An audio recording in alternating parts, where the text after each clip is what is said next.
Bases dropped on a new edition of Soccer Down Here. It's a Monday. It's November 2nd, and the MLS playoff picture is insane.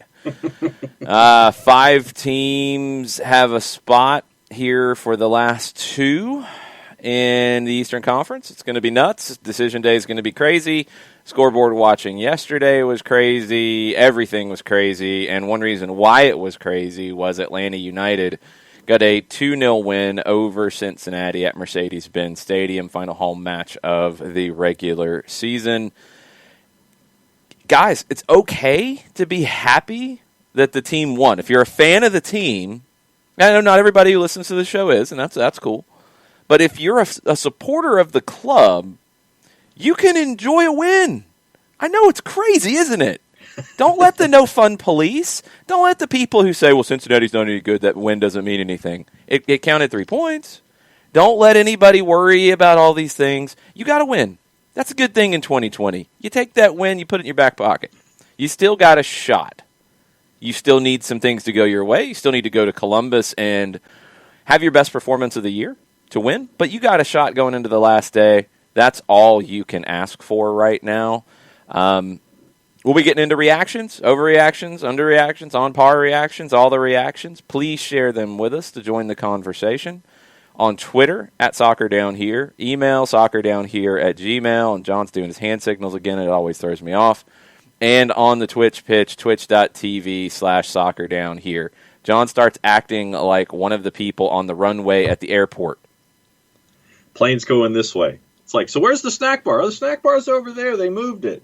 There's no freaking plane, John. There's no plane. I was pointing at our Twitter account that I'm staring at right this very second. That's what I was pointing at. You do understand.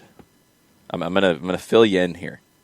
Nobody knows what you're staring at, so when you do that, they just think things are getting weird. That's all. Nobody knows what's on your screen. Our Twitter account's on my screen. Anyway, we will move on, and we'll get into your reactions throughout the day. Tons of them. Please share them with us. And, yes, if you are part of the No Fun Police, No Fun Brigade, whatever you want to call it, that's cool, too. Just, try to find things that make you yourself happy, I guess. That's all I can say. All right, what do we got? All right, let's see. Let's start with Giletto after the match. So Joey says, if we pull this off and make the playoffs, I think we're dangerous because the narrative changes and this team will be playing with confidence. It's funny how the narrative can change really fast, isn't it? This team was worthless and didn't create chances and couldn't beat anybody, and now it could be that they're dangerous in the playoffs. I don't know. I mean, Joey's not wrong because you'll have 2 weeks after the end of the regular season to prepare. You got to beat Columbus. That's all you can worry about right now. You can't worry about what training sessions look like for that 2 weeks. You can't think about, well, you're not going to have anybody going on international duty. And if you play the Red Bulls in the playoffs, for example, they're going to be having Cáceres and Kaku coming back from international duty. You can't worry about that stuff because you got to go to Columbus and win. You just have to go to Columbus and win. You'd love to have more time with this group in meaningful MLS matches. And you can do that by winning in Columbus. You've got to be organized. You've got to be better against set pieces than you were yesterday. You've got to be a little more productive in the final third, although the game state had a huge, hand in that, and Cincinnati's style had a huge hand in that, and we'll talk about it as we go. But you need to be better to beat Columbus. This is a Cincinnati team that did beat Columbus not that long ago, but Columbus is healthy now, or at least healthier. So it's not going to be easy, but yes, this is a team that if you win on Sunday, if you get into the postseason, then you get 2 weeks to coalesce even further with this attacking group. Yeah, they're a team that I would not want to see in the postseason. I know everybody's talked about this with Miami.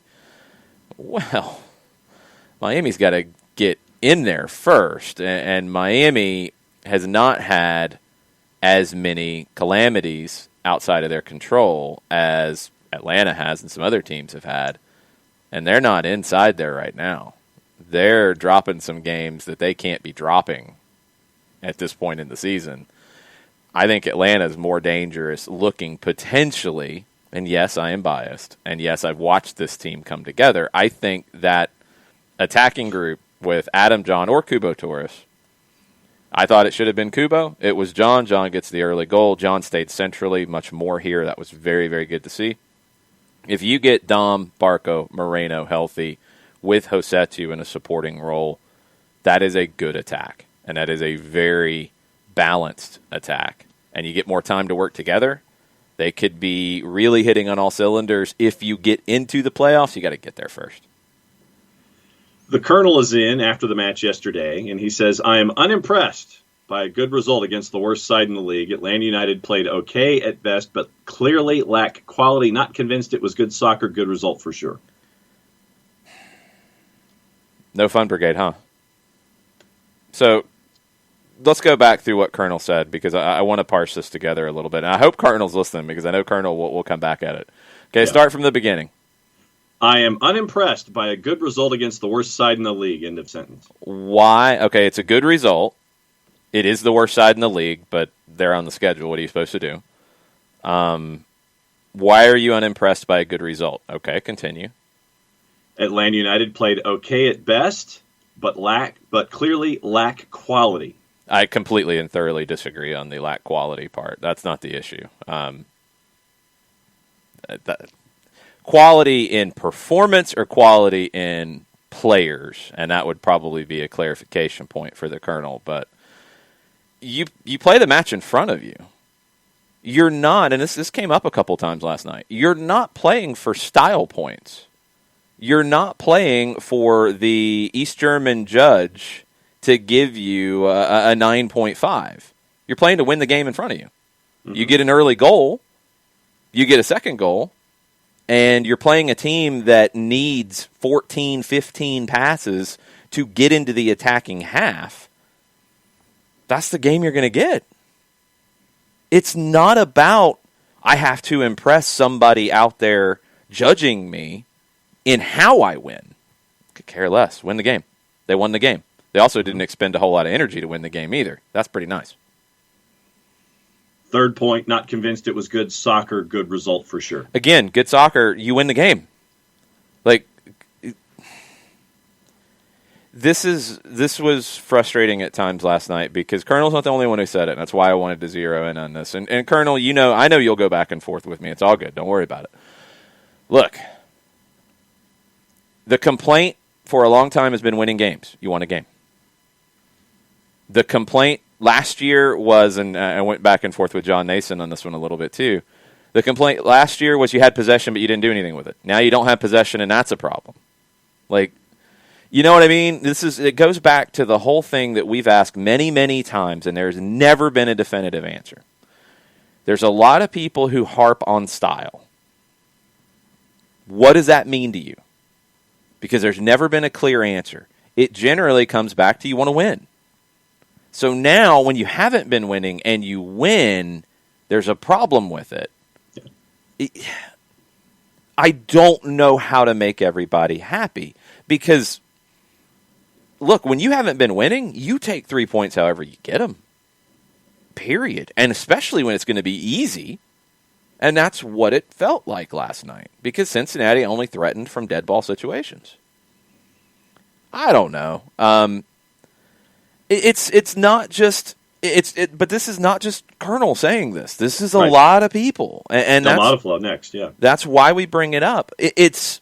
I don't know what to say, because the goalposts move. So look, I don't know. You're not going to try to speed that game up yesterday, because you don't need to. You're in control of it. You get an early goal, you're in control. Games change based off when goals are scored. They always do. This is nothing new. It happens when Atlanta concedes early. It happens when they score early. Games change.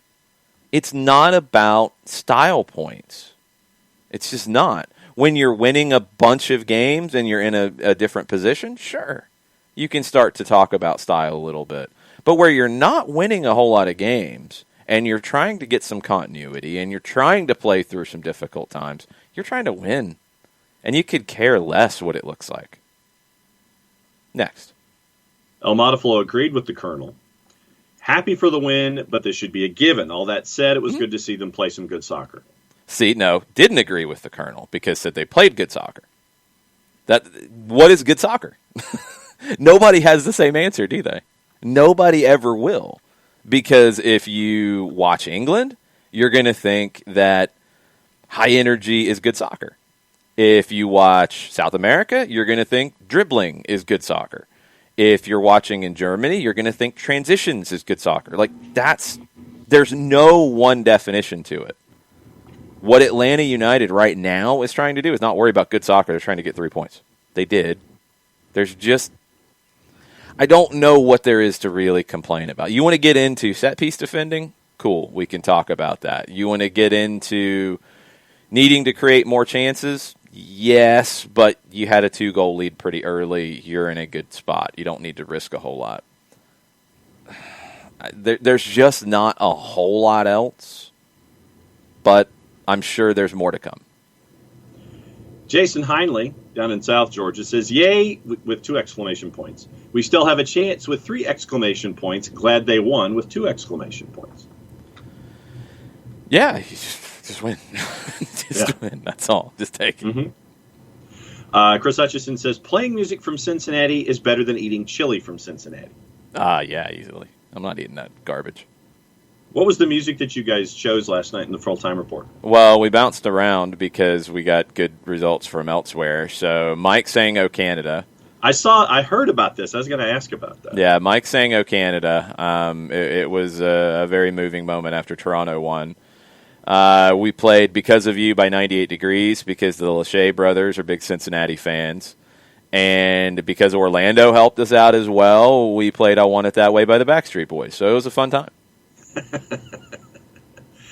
5 takes on the 5 stripes. We're better than the worst. Cool. Well, we have a chance now.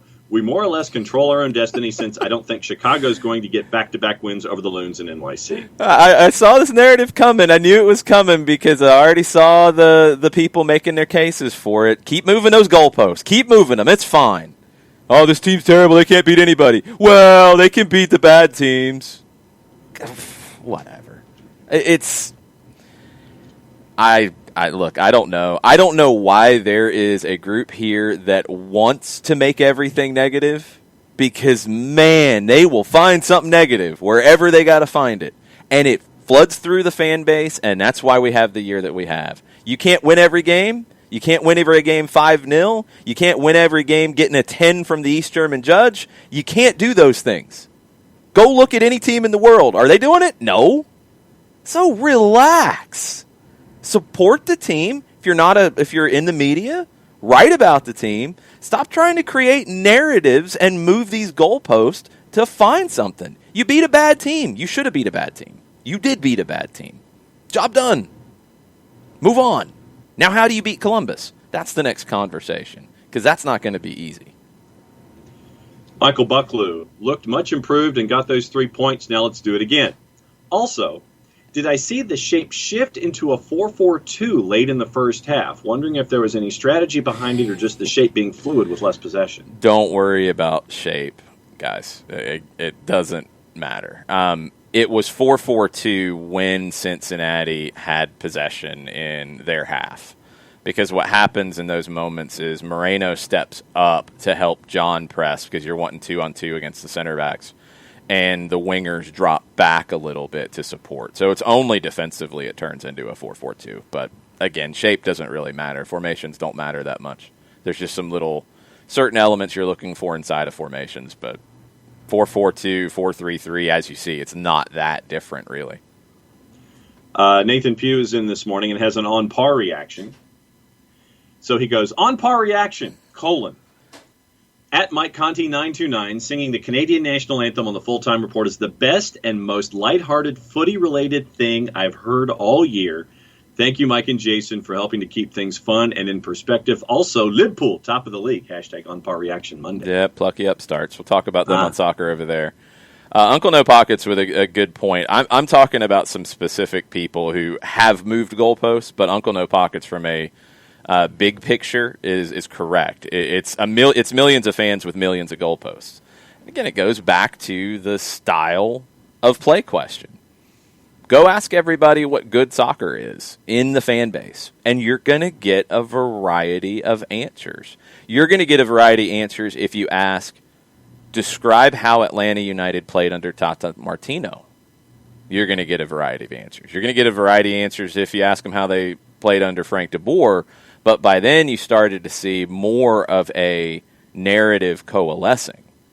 Under Tata, people will describe it a lot of different ways, and some of them are not accurate. Just is. But good soccer, good style, stylish soccer, what style you want, you're going to get a ton of different questions. But the thing is, and this is, I think, what I don't necessarily understand at this moment, style doesn't matter in the next to last game of the regular season where you're trying to win your way into the postseason. Style is meaningless at the moment. It is about 3 points. You got 3 points comfortably. You weren't really at much risk of losing 3 points here. There's not a lot to complain about in this one. You want to complain about the team in general for the season? Fine. Do that separately.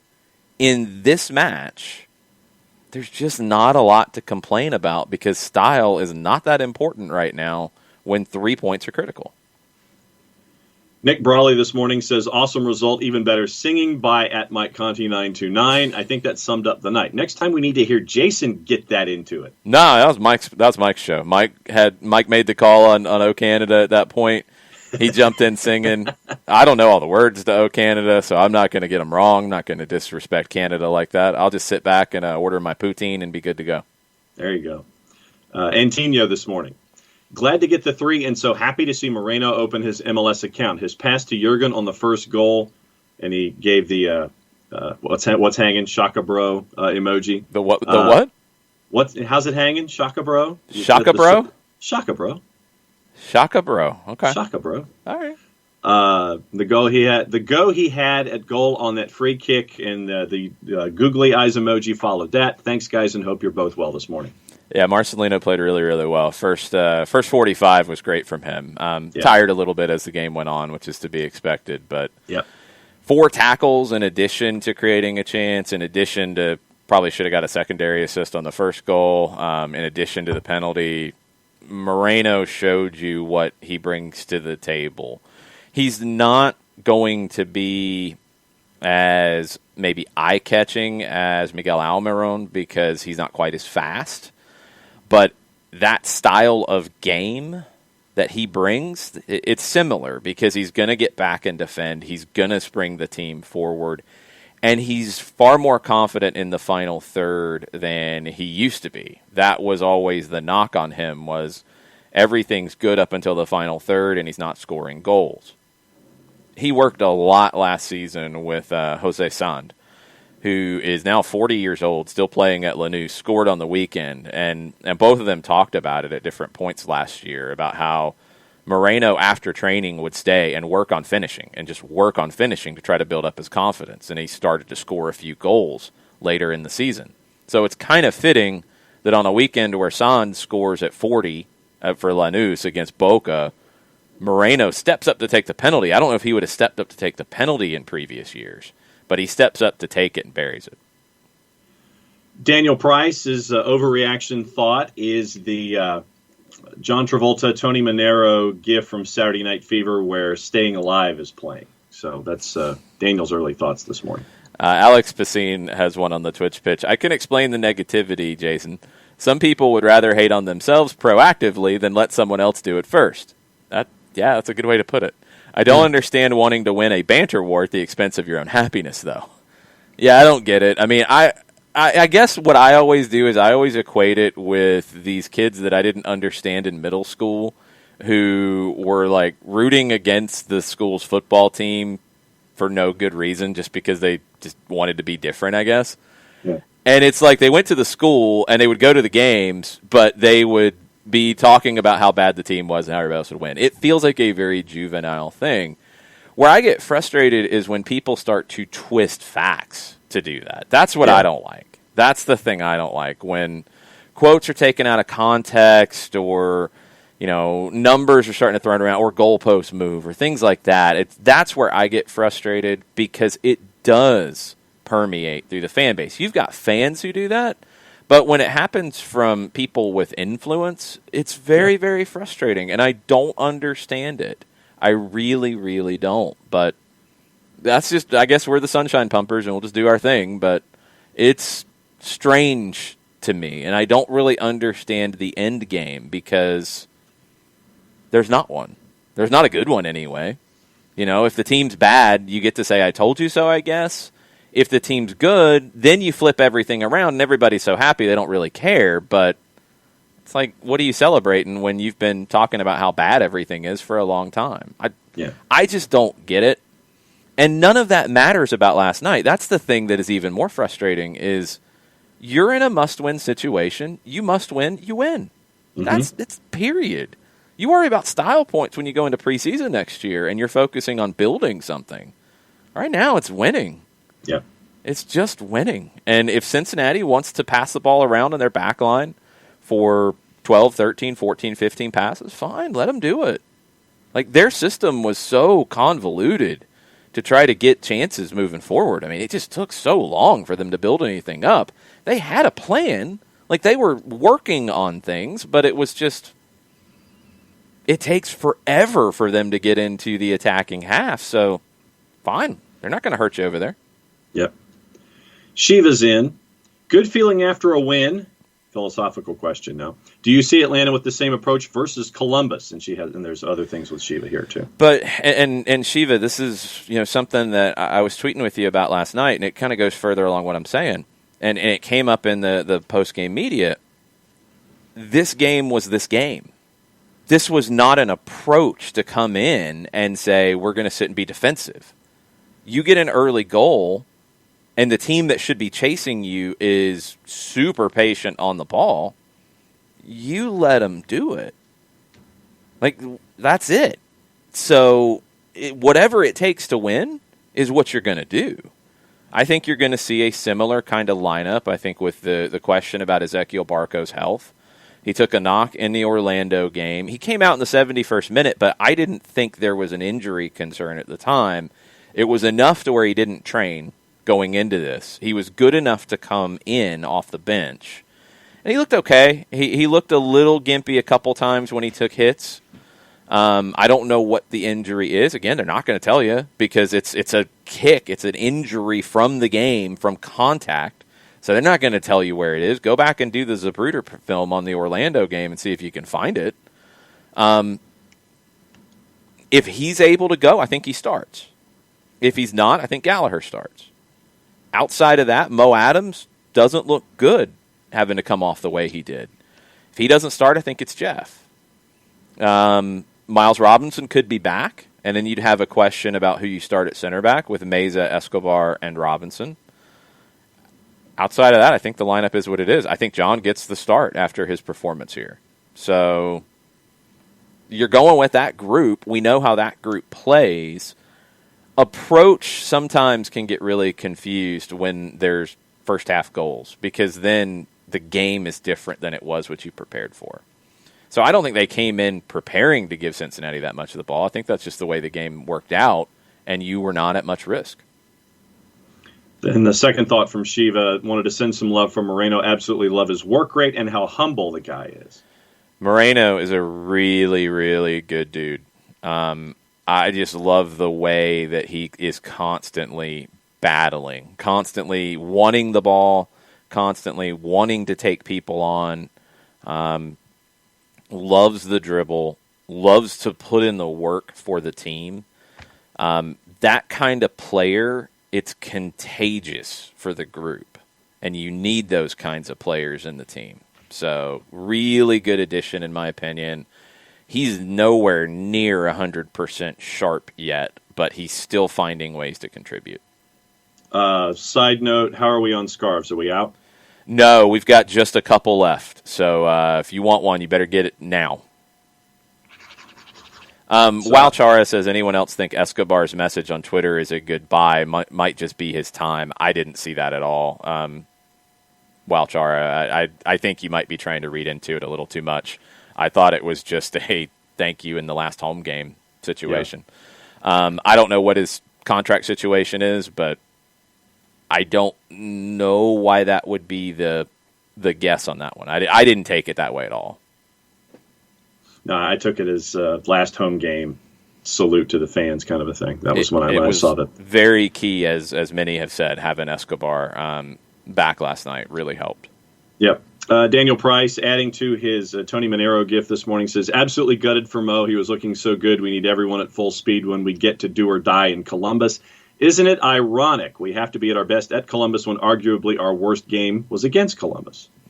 Yeah, I mean, you've got to be better for sure.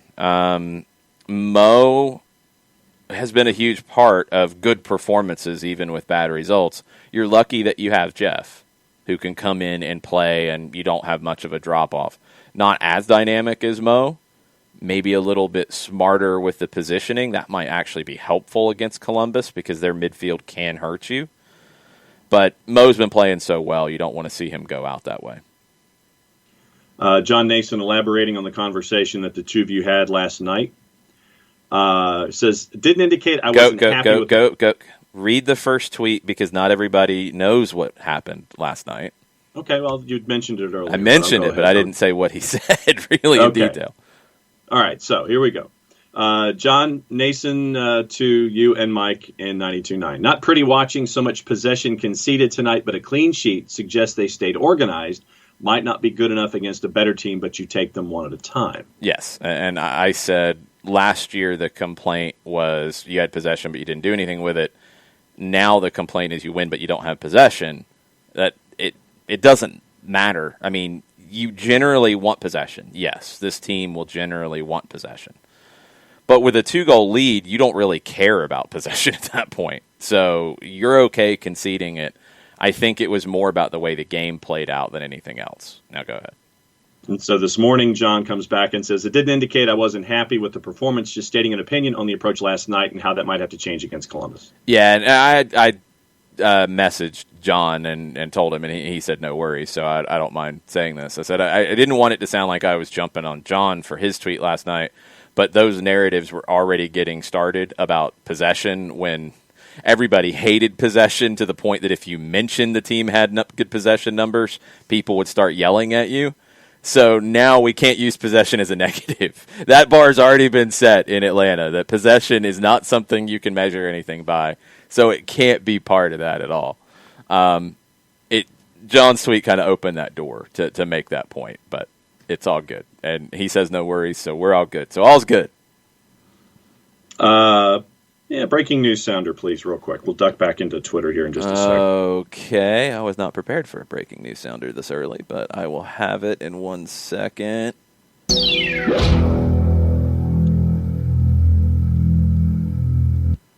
Nashville Soccer Club adds Elevate Sports Ventures to lead premium hospitality solutions and marketing in a dynamic partnership with Ticketmaster as they head toward their 2022 stadium opening. So, interesting stuff that with hospitality in Nashville. Okay. Yeah, for the fairgrounds. As the exclusive premium hospitality sales agency and ticketing provider for Nashville SC's new stadium, Elevate and Ticketmaster will develop strategy, programming, and amenities in addition to the stadium's exclusive premium membership experience. So, Ticketmaster got to partner with Nashville for their new stadium. Yes. Bart is in this morning.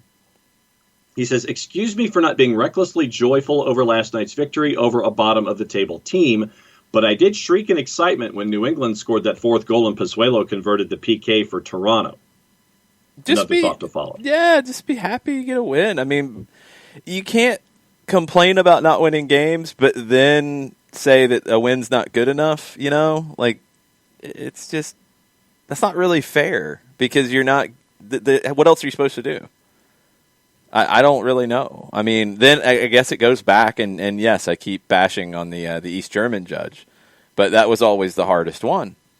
You always got bad scores. I thought the Russian judge was the hardest. No, you know better than that. It was always the East German judge who was the harshest. So it's not. I don't know what you're supposed to do. when it's just win. And then they win. And then it's, but it wasn't good enough. Really?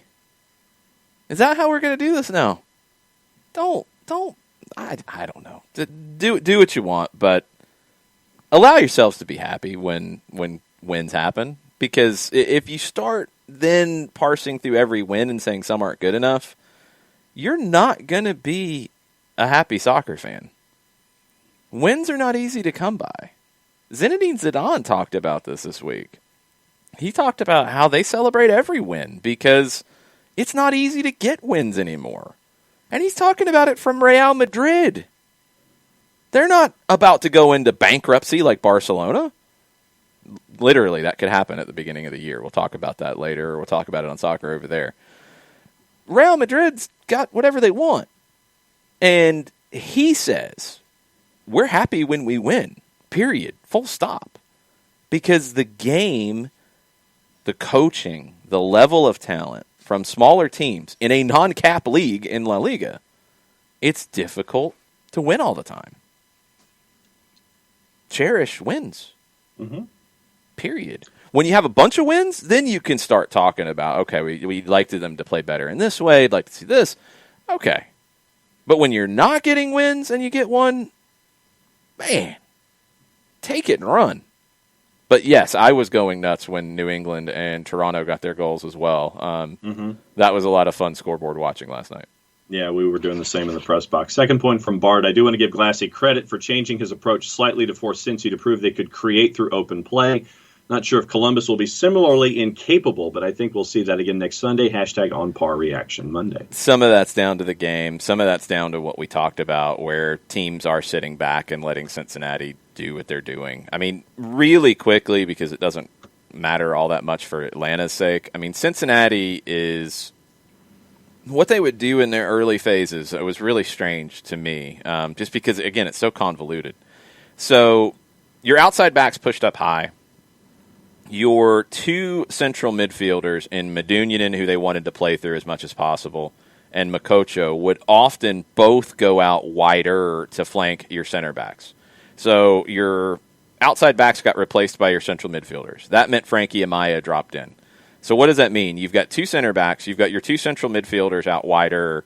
You've got your outside backs a little bit higher. You've got Frankie Amaya here. So that's 4, and then Amaya, and then 2. That's 7 behind the ball, or on the ball, around the ball, and 3 up further. And this was what Glassy said in the post-game media availability. It's like, we're happy to let them have the ball because they've got everybody behind it, and when they do start to go forward, there's no numbers. So, fine, have at it. Have fun. There's no risk there. Outside of a ball over the top, which Medunjanin looked for a couple of times, Atlanta handled that well. Or when Cincinnati then did get that further into the midfield area and start to push up, because then what would happen, and this is where Cincinnati could be a little dangerous, they're going to have to be faster at it. They are way too methodical with it. Where they could be dangerous is when those outside wingers come inside and they start to operate between the outside backs and the center backs. That creates some mismatch situations and some potential defensive issues with too many people in one zone, because that can get 3 people inside. Your outside backs have to make decisions defending that. Do they come in with those wingers or do they stay wide? Because the outside backs for Cincinnati can then get forward and take the space out wide. That's what they're trying to get to. It just takes them so long to set it up, and they don't have enough players who are good enough on the ball to do it because it becomes robotic. It's something they've worked on. It's something they're talking a lot about because you see them constantly doing it, but there's not a lot of creativity to it.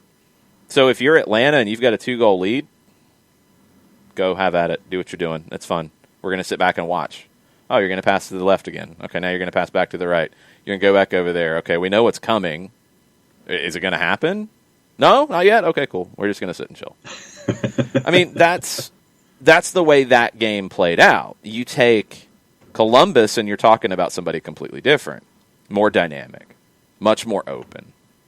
They do want a good bit of the ball. They're comfortable playing in the counter if they have to. This is a whole different contest. So taking what happened against Cincinnati and the way that game played out and saying this could or couldn't work against Columbus, I don't think we're having the same conversation. So, we'll talk more about Columbus as we go this week and talk about what they do well and what Atlanta needs to do to be able to handle it. But comparing it to Cincinnati, I don't think is going to be the apt comparison. A couple of other thoughts from Chris Hutchison, and Chris Ashley has a League One thought that is a little long, so when you want to get into the League One discussion, we can get into that too.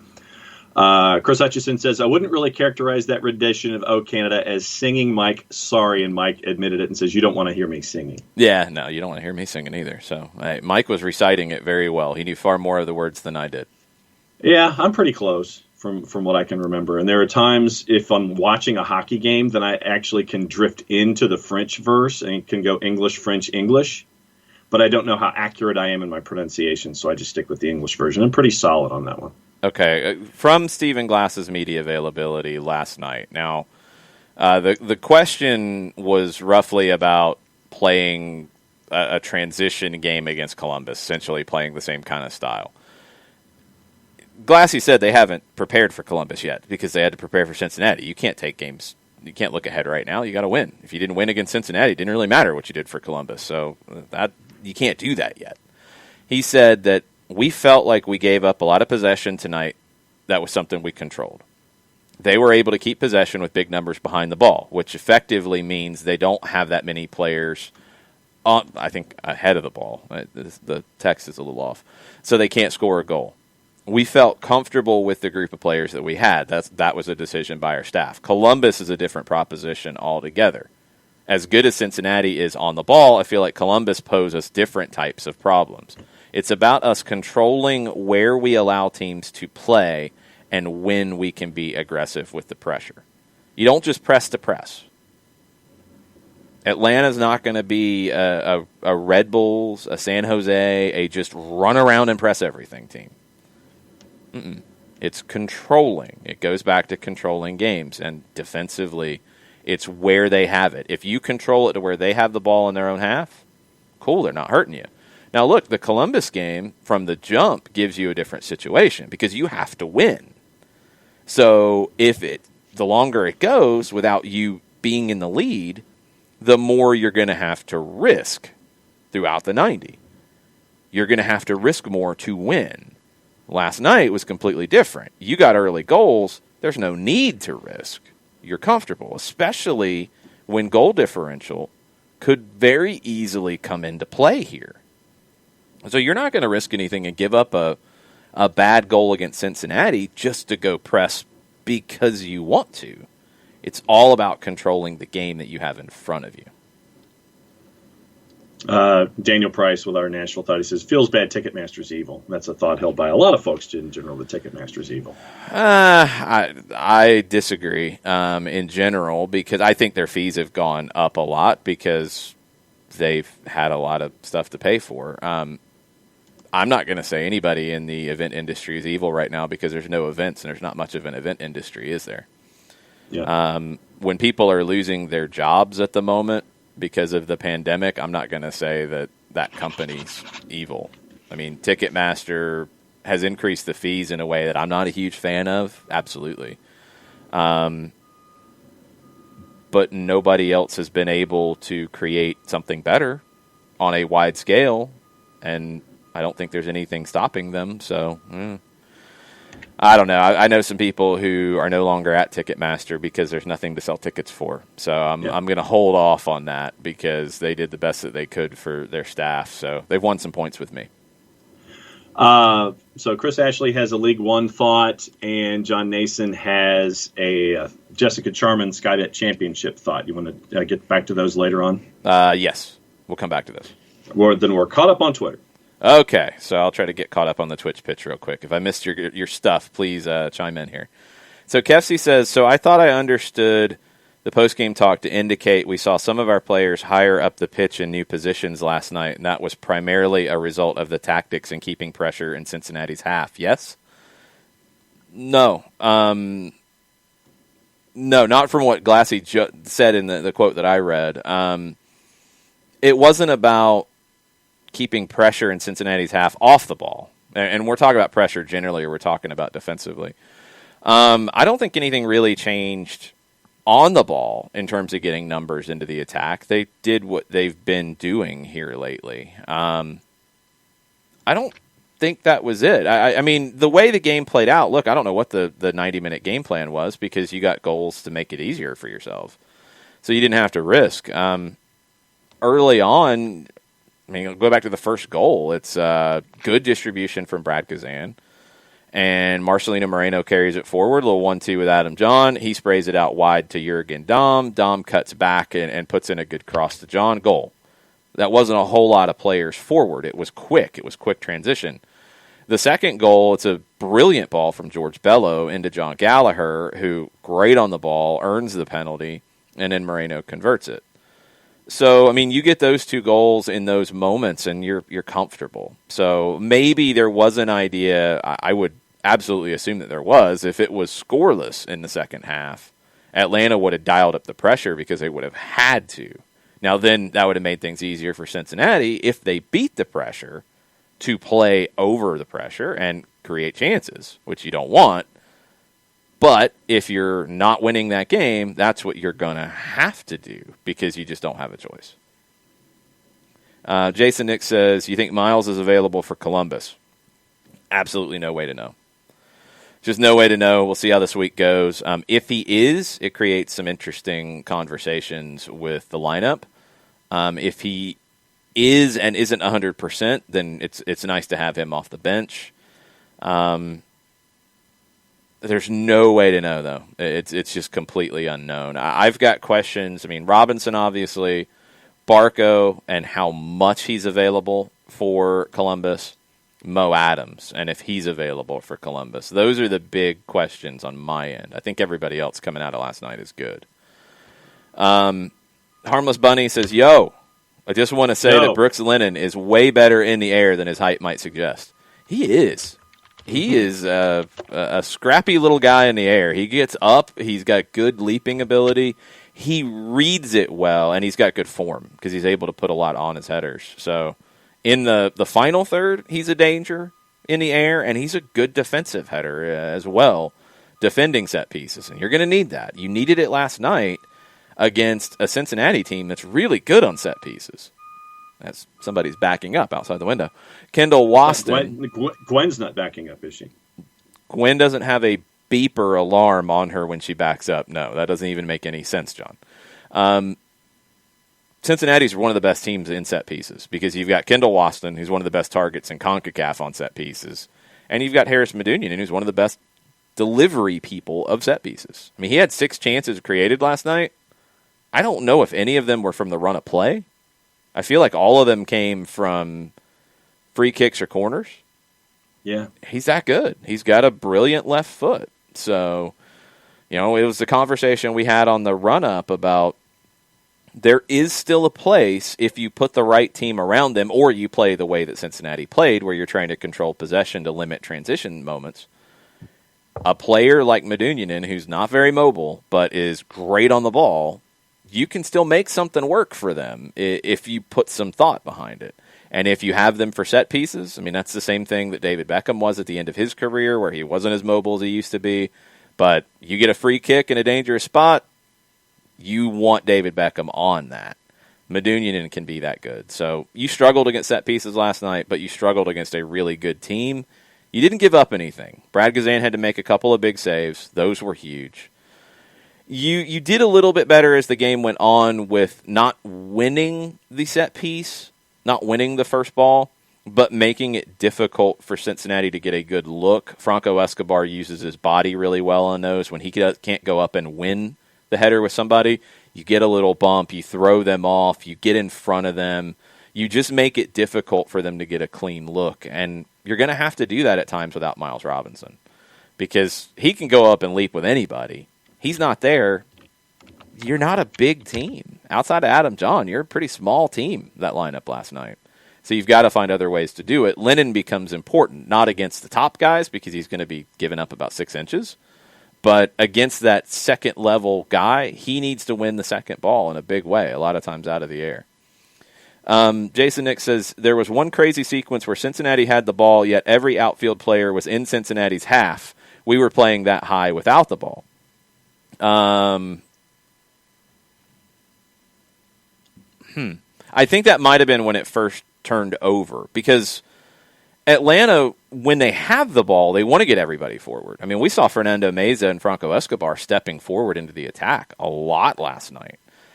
And it goes back to what we've talked about. Now, Atlanta would do this at times. Don't get me wrong. And again, it's the difference between pressing and counter-pressing. You lose possession and you have numbers forward, you're going to try to win it back quickly because you've got the numbers to do it. But if you don't, then you drop off and you let Cincinnati do what they're doing. Atlanta did a couple things. They dropped off more as the game went on because they knew that Cincinnati was going to take a number of passes to build up.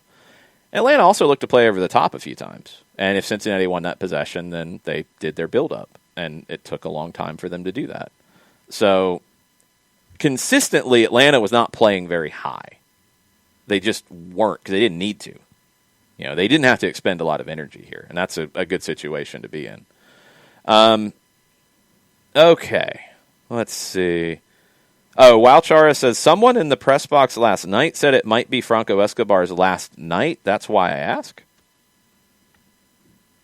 I don't know. I have no idea where that would have come from. There were very few of us in the press box last night, and I didn't hear any of that. Well, I don't think Wowchara was in the press box. I think it might have been somebody saying something who was in the press box. I don't know. I didn't hear any of that, so I have no idea. Yeah. Now, I'm just assuming he signed in 2018, so this is his third year. He could be on an option at the end of the year. I don't think you're going to let him walk on a free. Yeah. I don't think you would let his contract run out. You know, could he want to go if another offer is out there for him? Yeah, he could. Absolutely. That happens. We saw it last year. That can happen. But I don't think he's out of contract, which is the important element to it. So I don't know. We'll see. I didn't see it. Oh, I guess there was a source. So I don't know who it was. Percy says I wouldn't put too much into that source. So I don't know. Who knows? Sam says I think it was Jeff's last home game. And yeah, I was glad he got on the field. I mean, it's not a normal home game, but I was glad he did get to play. I was thinking about that earlier in the day, that it could be his last time at Mercedes-Benz Stadium, and came in and played well. And look, he could be the starter against Columbus. He's played well this season. Mo Adams just has played a little bit better lately. And it's not that Jeff played poorly. It's just Mo gives you a little bit more dynamic play. He's younger. He's faster. He can cover more ground. And you've needed that.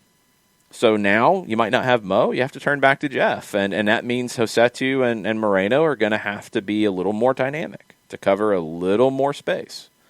So, yeah.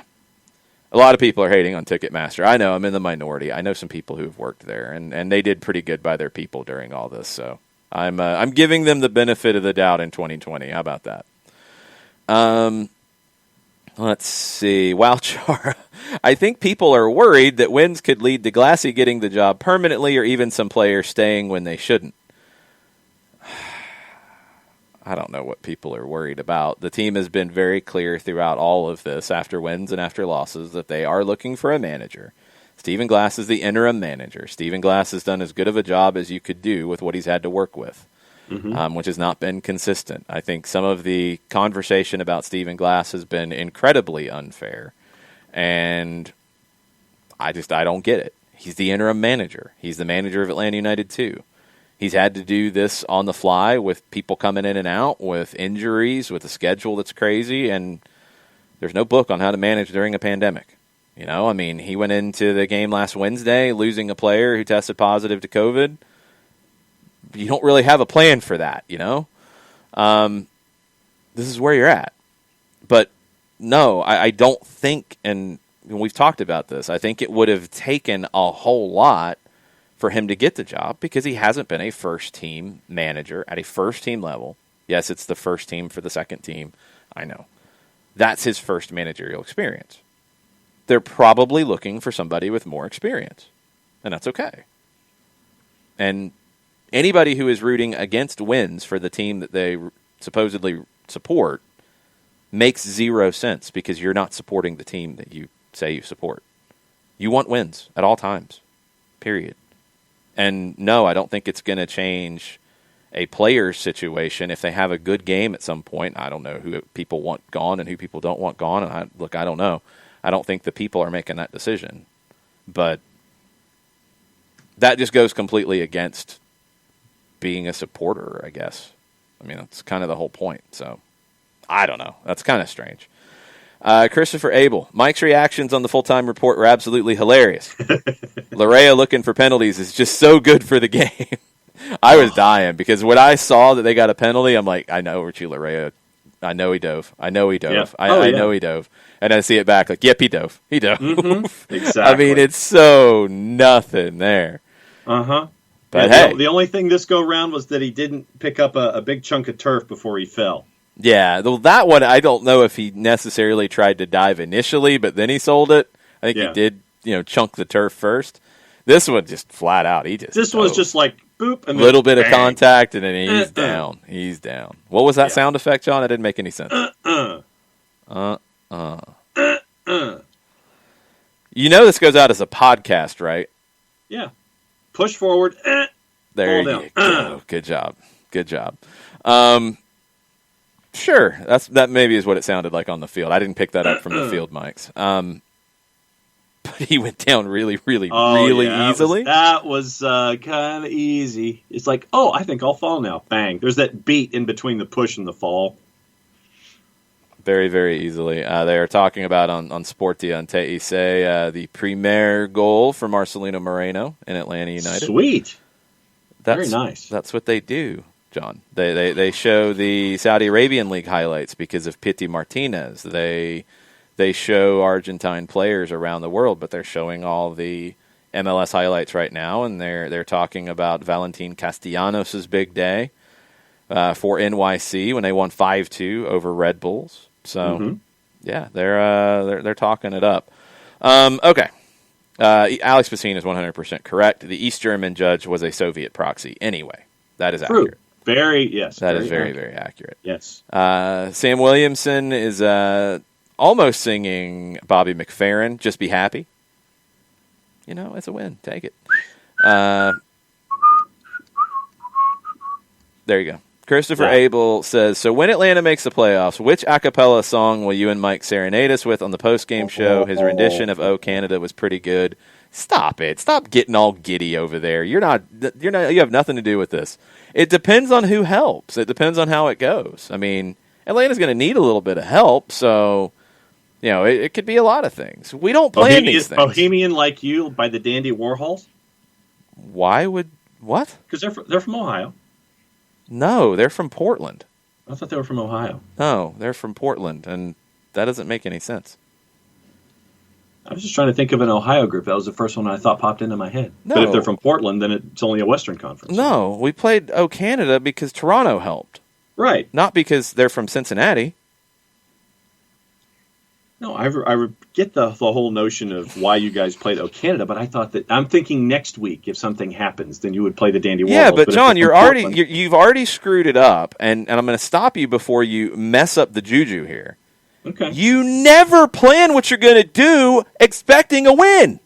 That's true. Do you know anything about superstition? Yeah, I'm a little stitious, yes. No, you're not, because you're already picking songs. Don't do that. I'm ritualistic. I'm not superstitious. Shut up. Superstitious, ritualistic, it's all the same thing. But you don't expect a win and already have a playlist. You can't do that, people. No. On all fronts. So I'm glad you said a group that didn't even fit anything because you didn't break it. But I'm going to have to go figure something out for good luck now just because I'm concerned. Thanks, John. What we're here for. Katie Weaver says, as the daughter of an East German, I can confirm they judge harshly. See, I'm not completely out of the realm of possibility here. I thought they were always very difficult with the figure skating. True. And gymnastics and everything else that's attached. Percy wants to know why I'm up in arms because of pessimistic fans. They're not new. Because I'm frustrated with pessimistic fans, Percy, that's all. They've been there before, and I've been frustrated with them before, but I'm just frustrated right now because The complaints have been you're not winning, you get a win, and then everything changes. The win's not good enough. So that's frustrating for me. I'm sorry if I'm harping on it. I'll stop. Uncle No Pockets, how about all them uncarded Amaya fouls? Yeah, it was kind of silly. Yeah. I mean, Adam John got one for an intentional foul in the build-up. Frankie Amaya did it a couple of times, and one of them was kind of bad on Escobar. Mm-hmm. Yeah. And didn't get a yellow. That's happened all year, and it drives me nuts because Atlanta gets the tactical fouls against them quite a bit, and they don't get the yellow cards as a reward. But when Atlanta commits tactical fouls, they get a yellow card. If nobody got a yellow card, fine. If both got a yellow card, fine.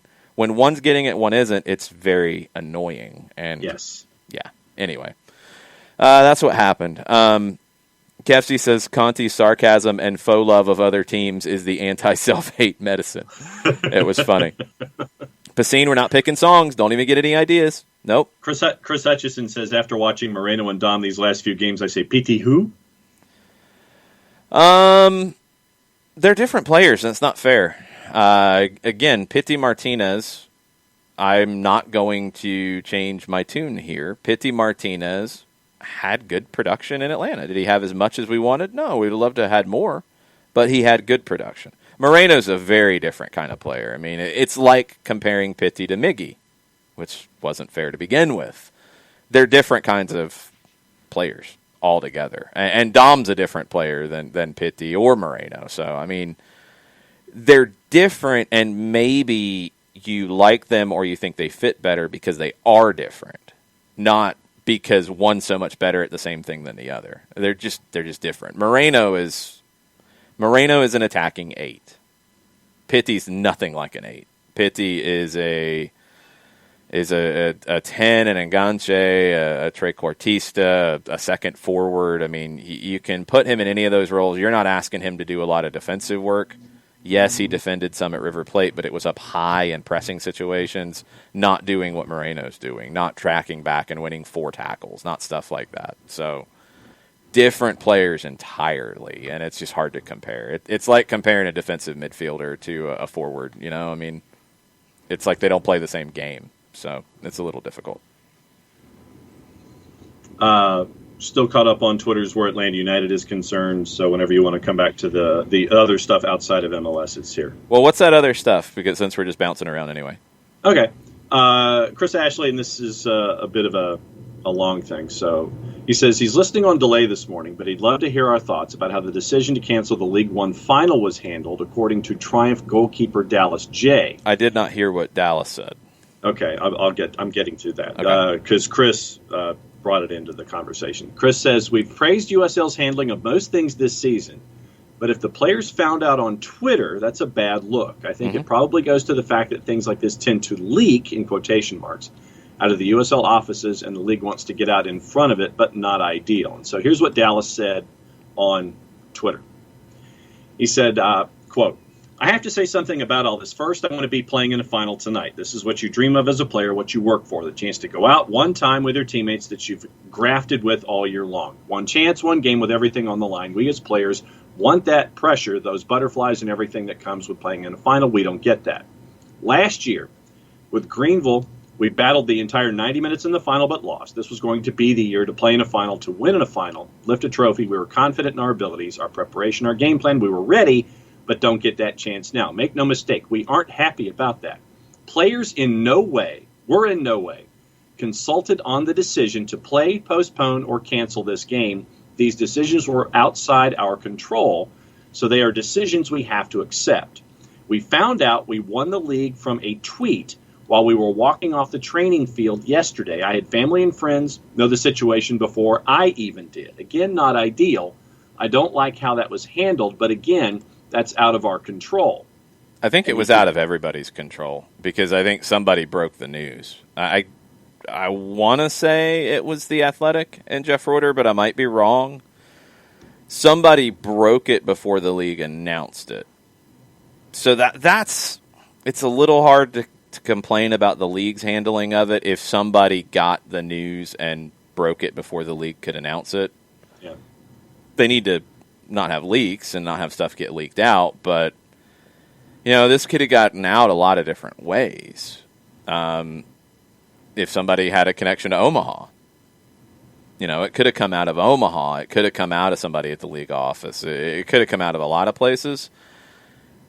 I don't think there was any intention for it to happen that way. So I can't really complain about USL in this case. If somebody, got the news and broke it, that's what reporters do. And that's what they should do. And the USL then has to adjust. So I just don't know what else they could have done. Yeah, and Dallas goes for a little while, but he finishes it up by saying it's anticlimactic, it's strange, it should feel way better than it does right now. It's very 2020, but it's done. Don't dilute it. Don't asterisk it. It's proper football in reality. Top team in the table all season long gets the trophy as it is all around the world, as it should be. Thanks for coming to my TED Talk. Yeah, but I want to make it clear that what he says at the end, that has nothing to do with how he found out the news. Right. I didn't take it as it did. Do you? Mm-mm.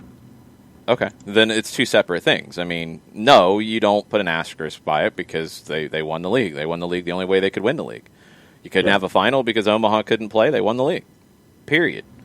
There's nothing else you can do with it.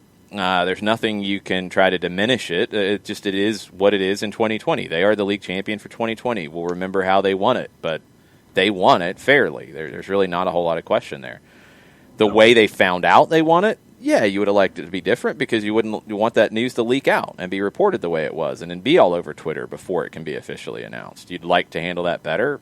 You need to figure out how it leaked and solve that, but I don't think that was any intention from the league on their end. I think it leaked. Right. John Nason with a soccer over there thought. He says, has anyone checked on Jessica Charman since the disappointment of Friday? I have not heard from Jess, so I'm a little worried. Since Coventry City apparently beat Reading 3-2. Apparently beat them. They beat them. Mike Conti turning point in the season. Sky Blues to the EPL. That's his overreaction Monday. 3-2 Coventry over Reading. And this was basically top of the table going up against team at the bottom. Coventry with the win now goes up to 20th in a league of 24. They're now at 8 points. They were in the relegation zone before the match started. Reading still top of the table. 4 points clear at 7-1-1 with 22 points. And Swansea, by the way, 18 points in second. Coventry Road, next edition, comes out on Friday. Coventry Road? Wow. Or Normandy. Isn't that the title of the show? Normandy Road, thank you. It's your show. I know. Well, I think Coventry City knocked off Reading, and so, yeah. And they didn't apparently knock them off. They really beat them. It happened. Yeah, they really I know it happened. It's in print, so it actually did happen. It did. I have not heard from Jess, so maybe we do need to check on Jess after that game. Her Reading side, not so good. Yeah. And, man, people have been cracking on Mike about the turning point comment. Leave man alone. I said the same thing, and we both said it can be a turning point with that draw in Orlando, but they have to actually make it the turning point. They didn't. Nobody said, this is the turning point. Atlanta's going to win every game the rest of the way. No. You win a game late, or you get a draw late. You don't win it. You get a draw in stoppage time against your rival. It absolutely can be a turning point. You still got to make it one. If it isn't, then that's on you. And that's what happened. So leave Mike alone with the turning point thing. Man, people took that way out of context. So you're saying that the title of my show is Normandy Road, not Coventry Road? That's what I thought it was. It's your show. You're right. It is. Yeah, it is. Yeah. How much Mountain Dew have you had this morning? Have you had any? That'd be a 0, sir. Oh, okay. We understand now. It all makes sense. Yes. Okay. Go get the Mountain Dew first off. Well, I've got to finish. You don't want to turn a suicide. I have to finish this cup first with the Diet Dr. Pepper. Then I'll put the Mountain Dew in it because you don't want to just pour out what's left. Otherwise, I'd leave the set. You don't have a second cup? You actually pour the Mountain Dew into the same cup that had Diet Dr. Pepper in it? Yeah. Doesn't affect it. Doesn't taste any different. And boom goes the dynamite. Oh, shut up. Yeah. You want me to thank somebody before we keep going? Yeah, as long as you don't choke on a Diet Dr. Pepper and Mountain Dew mixture. Yes, do that. And, well, I'll do that driving down Coventry Road, by the way. Yes, do that too. Proud supporter of everything soccer down here in the SDH networks. It's Apolinski and Associates, LLC, wrongful death and serious injury attorneys. And if this is a conversation that you need to have with a firm that has over 30 years of experience, that has garnered over $40 million in judgments for their clients in Georgia, Alabama, there's a couple different ways that you can do it. Kind of like using the same cup for different drinks when you finish it. A couple of different ways that you can enjoy your beverages in the morning. A couple different ways that you can catch up with Apolinski and Associates. What you can do, get a free consultation by giving Steve a call at 404-377-9191. Or you can shoot Steve an email directly, steve@aa-legal.com, or go to the website, aa-legal.com. Large device or small, hit return, hit the arrow key, hit advance, hit whatever moves things forward on your web browser. And a pop-up window pops up at aa-legal.com because that's what pop-up windows do. They pop up. Could be Steve at the other end of the pop-up window answering your questions right that very second. But we don't know that. We'd have to have him answer that question for us, which he could do at any given time if he would like. So, pop-up window 24/7, 365 and a quarter. Thank you, Chris Hutchison, for always reminding us of that and reminding me of that. That's actually something that has stuck in my brain. For wrongful death and serious injury matters, recognized as Legal Elite by Georgia Trend Magazine, one of the top 100 firms in this here state of Georgia. It is Apolinski and Associates, LLC. The website is aa-legal.com. J-Dub was really looking forward to that. I'm waiting for the judging on how that went. Katie, since she has the East German heritage, we'll see what Katie has to say about it as well. It might be really low marks from Katie. On the read or what? Yes, on the read. Okay. J-Dub said, I'm really excited for thanking somebody today. I think John's going to crush this one. We'll see if you lived up to it. I don't know. I read it too quickly. You always diminish it before anybody else can. I read it too quickly. That's my own personal observation. I think I'm entitled to a personal observation. That's fine. So and then everyone else can follow along. The judging's going to be even worse now. You already set the expectation. Hey, judging is what judging is. I'm ready to accept the judging for what it is, knowing full well that I, in my own personal observation, read the read too fast. Okay. I'm willing to accept the slings and arrows of the Twitch pitch for the read being too quick. I'm right here for it. Okay. Nick Brawley 0.0. All right, so you're giving me a I'm not giving you anything. I'm just saying. So, yeah, no, getting a Blutarski GPA would be about par for me anyway, so that's all good. Nick Brawley says, I would almost prefer starting Gallagher over Barco versus Columbus again. Not saying he's better, but he's found more ways to be dangerous lately, partially due to Barco not being fully sharp. Could we see Gallagher on a long-term contract when Barco goes? I think you're replacing Barco when he goes with a designated player in a similar kind of role. I don't know if Gallagher replaces him in that spot. Gallagher has been more impressive for a longer period of time than I expected. You know, this is a player who did well for Atlanta United too, went to Aberdeen and did well. I mean, Aberdeen experts were kind of split. Like, some people, thought he was good. Some people thought he was okay. Like, there wasn't a whole lot of clamor to keep him on a permanent. Came in here and he's just worked his tail off to contribute. He's good in tight spaces. He's quick. He's a little more technical than I gave him credit for before. He's versatile, so he can play a lot of positions. I mean, he's not a designated player-level player. I think that's fair to say. Two different conversations. Like, could he be here for a while regardless of Barco being here or not? Yes, absolutely, because he's a guy who can play anywhere across the front three. He can play as an outside back, a wing back. He can even play centrally if you need it. Like, he can play a bunch of spots. Just like we've talked about with Lawrence White defensively, and having that versatility is good to have in your 18 or your 20, depending on what year we're in. Having a guy like Gallagher who can play a number of roles, very important in that kind of situation as well. So I think he's got a future here regardless. I don't know if it's as a starter. Against Columbus, that is a good point about what you're going to look at going into Columbus. And this is what this week is going to be for Stephen Glass and for this technical staff. Do you come in and try to dominate possession, dominate the game with the ball? If that's the case, and you think you're going to be on the ball a lot, you want Barco. He's better on the ball in all phases of play than John Gallagher. If you feel like you might not have as much of the ball, you might want John Gallagher because he's a little quicker. He's good defensively. Barco's actually better defensively, and he gets credit for it, and he's put in that work. But Gallagher is a little better with his better is not even the right word. He's a little different with his movement without the ball. Barco wants it to his feet generally. People expect to play to Barco's feet. He then wants to dribble. Gallagher is fine being played into space and making a run into space, which is what you do if you don't have as much of the ball. So depending on the game plan and depending on Barco's health, that decision will be made. It wouldn't shock me if it's Gallagher if you don't think you're going to have the majority of the ball.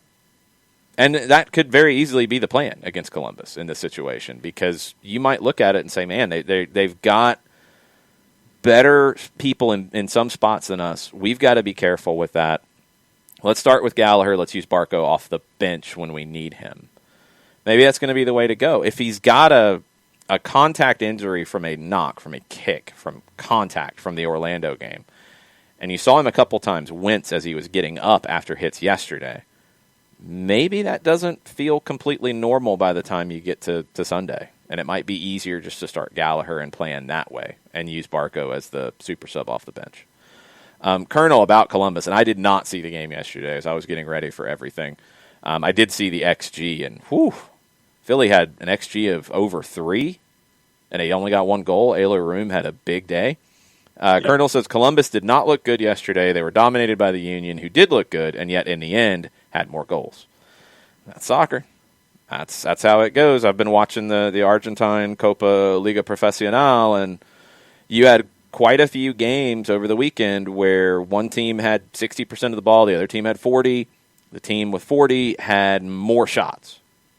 It's not, possession doesn't answer everything about it. Either way, it didn't answer it last year when you had a whole bunch of possession. It didn't answer it last night when you didn't have the majority of the possession. Possession is something that tells you how the game goes. Generally, you want more of the ball because you're in control that way.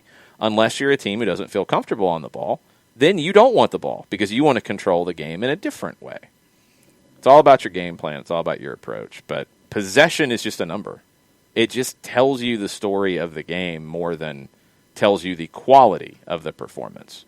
Like Cincinnati had more of the ball last night, but did they really do as much with it as Atlanta did with the ball? No.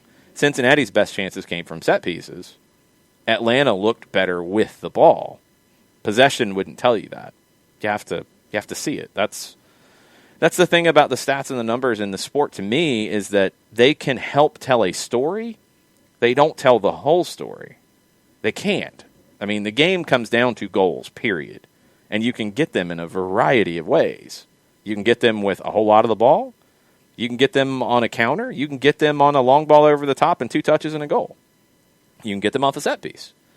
So it's all about goals. That's all that matters. And how you get there is a pretty wide range of stuff. I mean, in American football, you generally, well, just the way the stats work, you're going to get yardage if you're scoring, unless you're causing turnovers and getting short field and all that. And then sometimes you get those screwy situations. But generally, you have a bunch of yards, you've scored a bunch of points. Basketball, you have a high shooting percentage, you're scoring a bunch of points. Soccer, you might have 1 shot, you might have 20% of the ball, the other team might have 40 shots, the other team might have 80% of the ball, but you might win 1-0. Yeah. That's just how it is. No, I mean, I look at time of possession in soccer the same way that I do in professional football. Now, it's not judged the same way. I do want to make that clear. I'll tell you how Opta did it in the North American Soccer League, because I did it. I did the stats for the NASL for Atlanta Silverbacks games for a few years. It was not time of possession. You weren't clocking it. Now, I think some leagues will actually do that, where they'll have somebody like clocking. In the NASL, and it could have changed now. I don't do Opta now, so I couldn't tell you. But at that point, it was passes, and it was percentage of passes that were made. Not completed passes, but all passes. So you hit a button for every pass. So if somebody stood on the ball or dribbled for a long period of time, you didn't get extra possession percentage with that. It was passes. It's not a true time of possession stat. At least it wasn't. Maybe it is now. Maybe some leagues call it that way. But Opta didn't do it that way in the NASL when I did it. And I mean, for me, when I look at possession numbers and percentages, to me, it's part of the equation, but it's what you do with it when you've got it is how that I view it through that prism. It's, to me, just because you have the ball 60% of the time doesn't mean you're effective with it 100% of the time, if you know what I'm saying. It means, in my opinion, you have a better chance to be, but you still have to do something with it. Like, possession, as I said last year, and as I will always say, possession is not a bad thing. Yeah. I think, and in the way I look at the game and the way I, want to see the game played, I want a team that wants the ball. If you want the ball, you're usually going to have more possession. You're going to build a team to have more possession. It doesn't mean that wins you the game. It means that's the way you want to play. You want to play with the ball. That's how you want to control the match. There are some teams, the Red Bulls have done a good job of this over the years. San Jose does both. San Jose is kind of different than Red Bulls in what they do once they get the ball. It's not just immediate quick strike. It is we're going to fight like crazy people to win it back, and then we're going to keep it because their possession numbers are very high. Red Bulls we're going to fight like crazy to win it, and then we're going to go as fast as possible to goal. That's different. So I like teams that want the ball. That's my personal take on it. Not everybody has that. And then just teams that want the ball, what they do with the ball is different. Some teams like to play a lot of one-touch, two-touch passes. Other teams are comfortable with players taking people on the dribble. Atlanta's a little more towards the latter. I'm fine with that. I don't have a problem with that. I don't have a problem with somebody dribbling a lot. Some people do. Some people would rather see vertical. Don't worry about dribbling. You had both in the Tata Martino days, by the way. I mean, Miguel Almiron took people on the dribble plenty. Tito Villalba took people on the dribble plenty. Those things happen. Darlington Nagbe leads the league in dribbles right now. I mean, he was doing that here too. So dribbling's okay. It's not a bad thing. It's just what you do with the ball when you have it, because you generally have to have the ball to create scoring chances. It's just how it goes. Can you find a way to do it otherwise? Yeah. Jurgen Klopp said it back in his days at Dortmund. He didn't have a playmaker. His press was his playmaker. His counter press, that was his playmaker. That was how he created his chances. He's changed his tune now that he has two outside backs who are as good with their passing as anybody you'll find in the world. So now he can play a little differently. Teams evolve. Teams grow. Managers grow. If you just do the same thing over and over again, eventually you get found out. Shiva about Franco says, if we don't sign Franco next year, I will be mad. We need a solid backline. You can have a solid backline without him. I would like to have him here. Absolutely. Yes. Yeah. I would like to have him here and have him as a center back. I think him at center back, Lennon at right back, Jurgen Damm at right wing, that is a really good right side of the field for what this team wants. So I would be 100% comfortable in a long-term deal for Franco Escobar, but we don't know where his contract is. We don't know where the money situation is. We don't know where his wants and desires are. So let's see where all that comes together. But Franco Escobar at center back has been one of the revelations of the year for sure. Ricky Ricardo said, why the USL Championship final got canceled and not postponed was unfortunate to see. Yeah, I'm a little surprised they didn't postpone it. Different situation than what they did with League One. League One, you had one team who was traveling and was the second seed by far. The playoff structure was set up differently as well. And they didn't postpone it. They just awarded it to the team with the best regular season. USL Championship, you didn't have that set up already. You didn't have that set up necessarily anyway. So it was Tampa Bay, the home team, who had the issues on this side.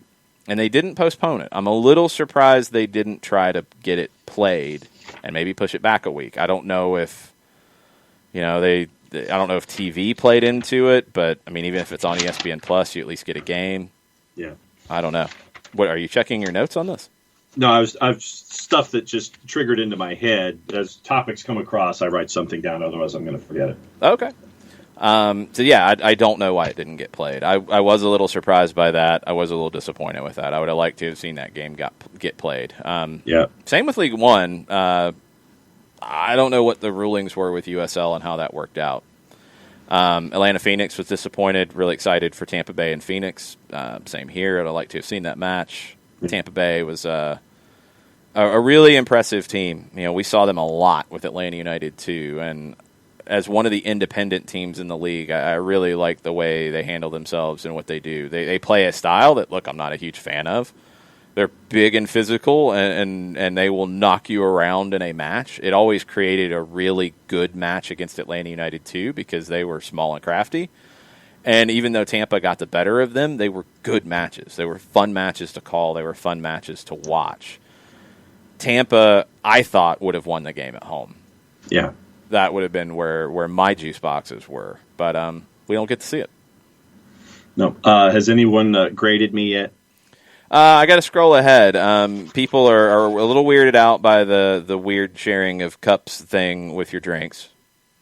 I'm not going to leave the show. Have 2 cups. Wander up to the kitchen. Prepare. I'm not going to leave the show. Look, it's like right now, since we're still on the air, if this gets finished by the time we get off the air, I'm not going to leave my post, go to the kitchen, get another cup, come back down, have you filibuster for a minute and a half, come back in, rejoin the conversation with a fresh cup, then I'm going to pour Mountain Dew, and it's just, I'm not going to do that.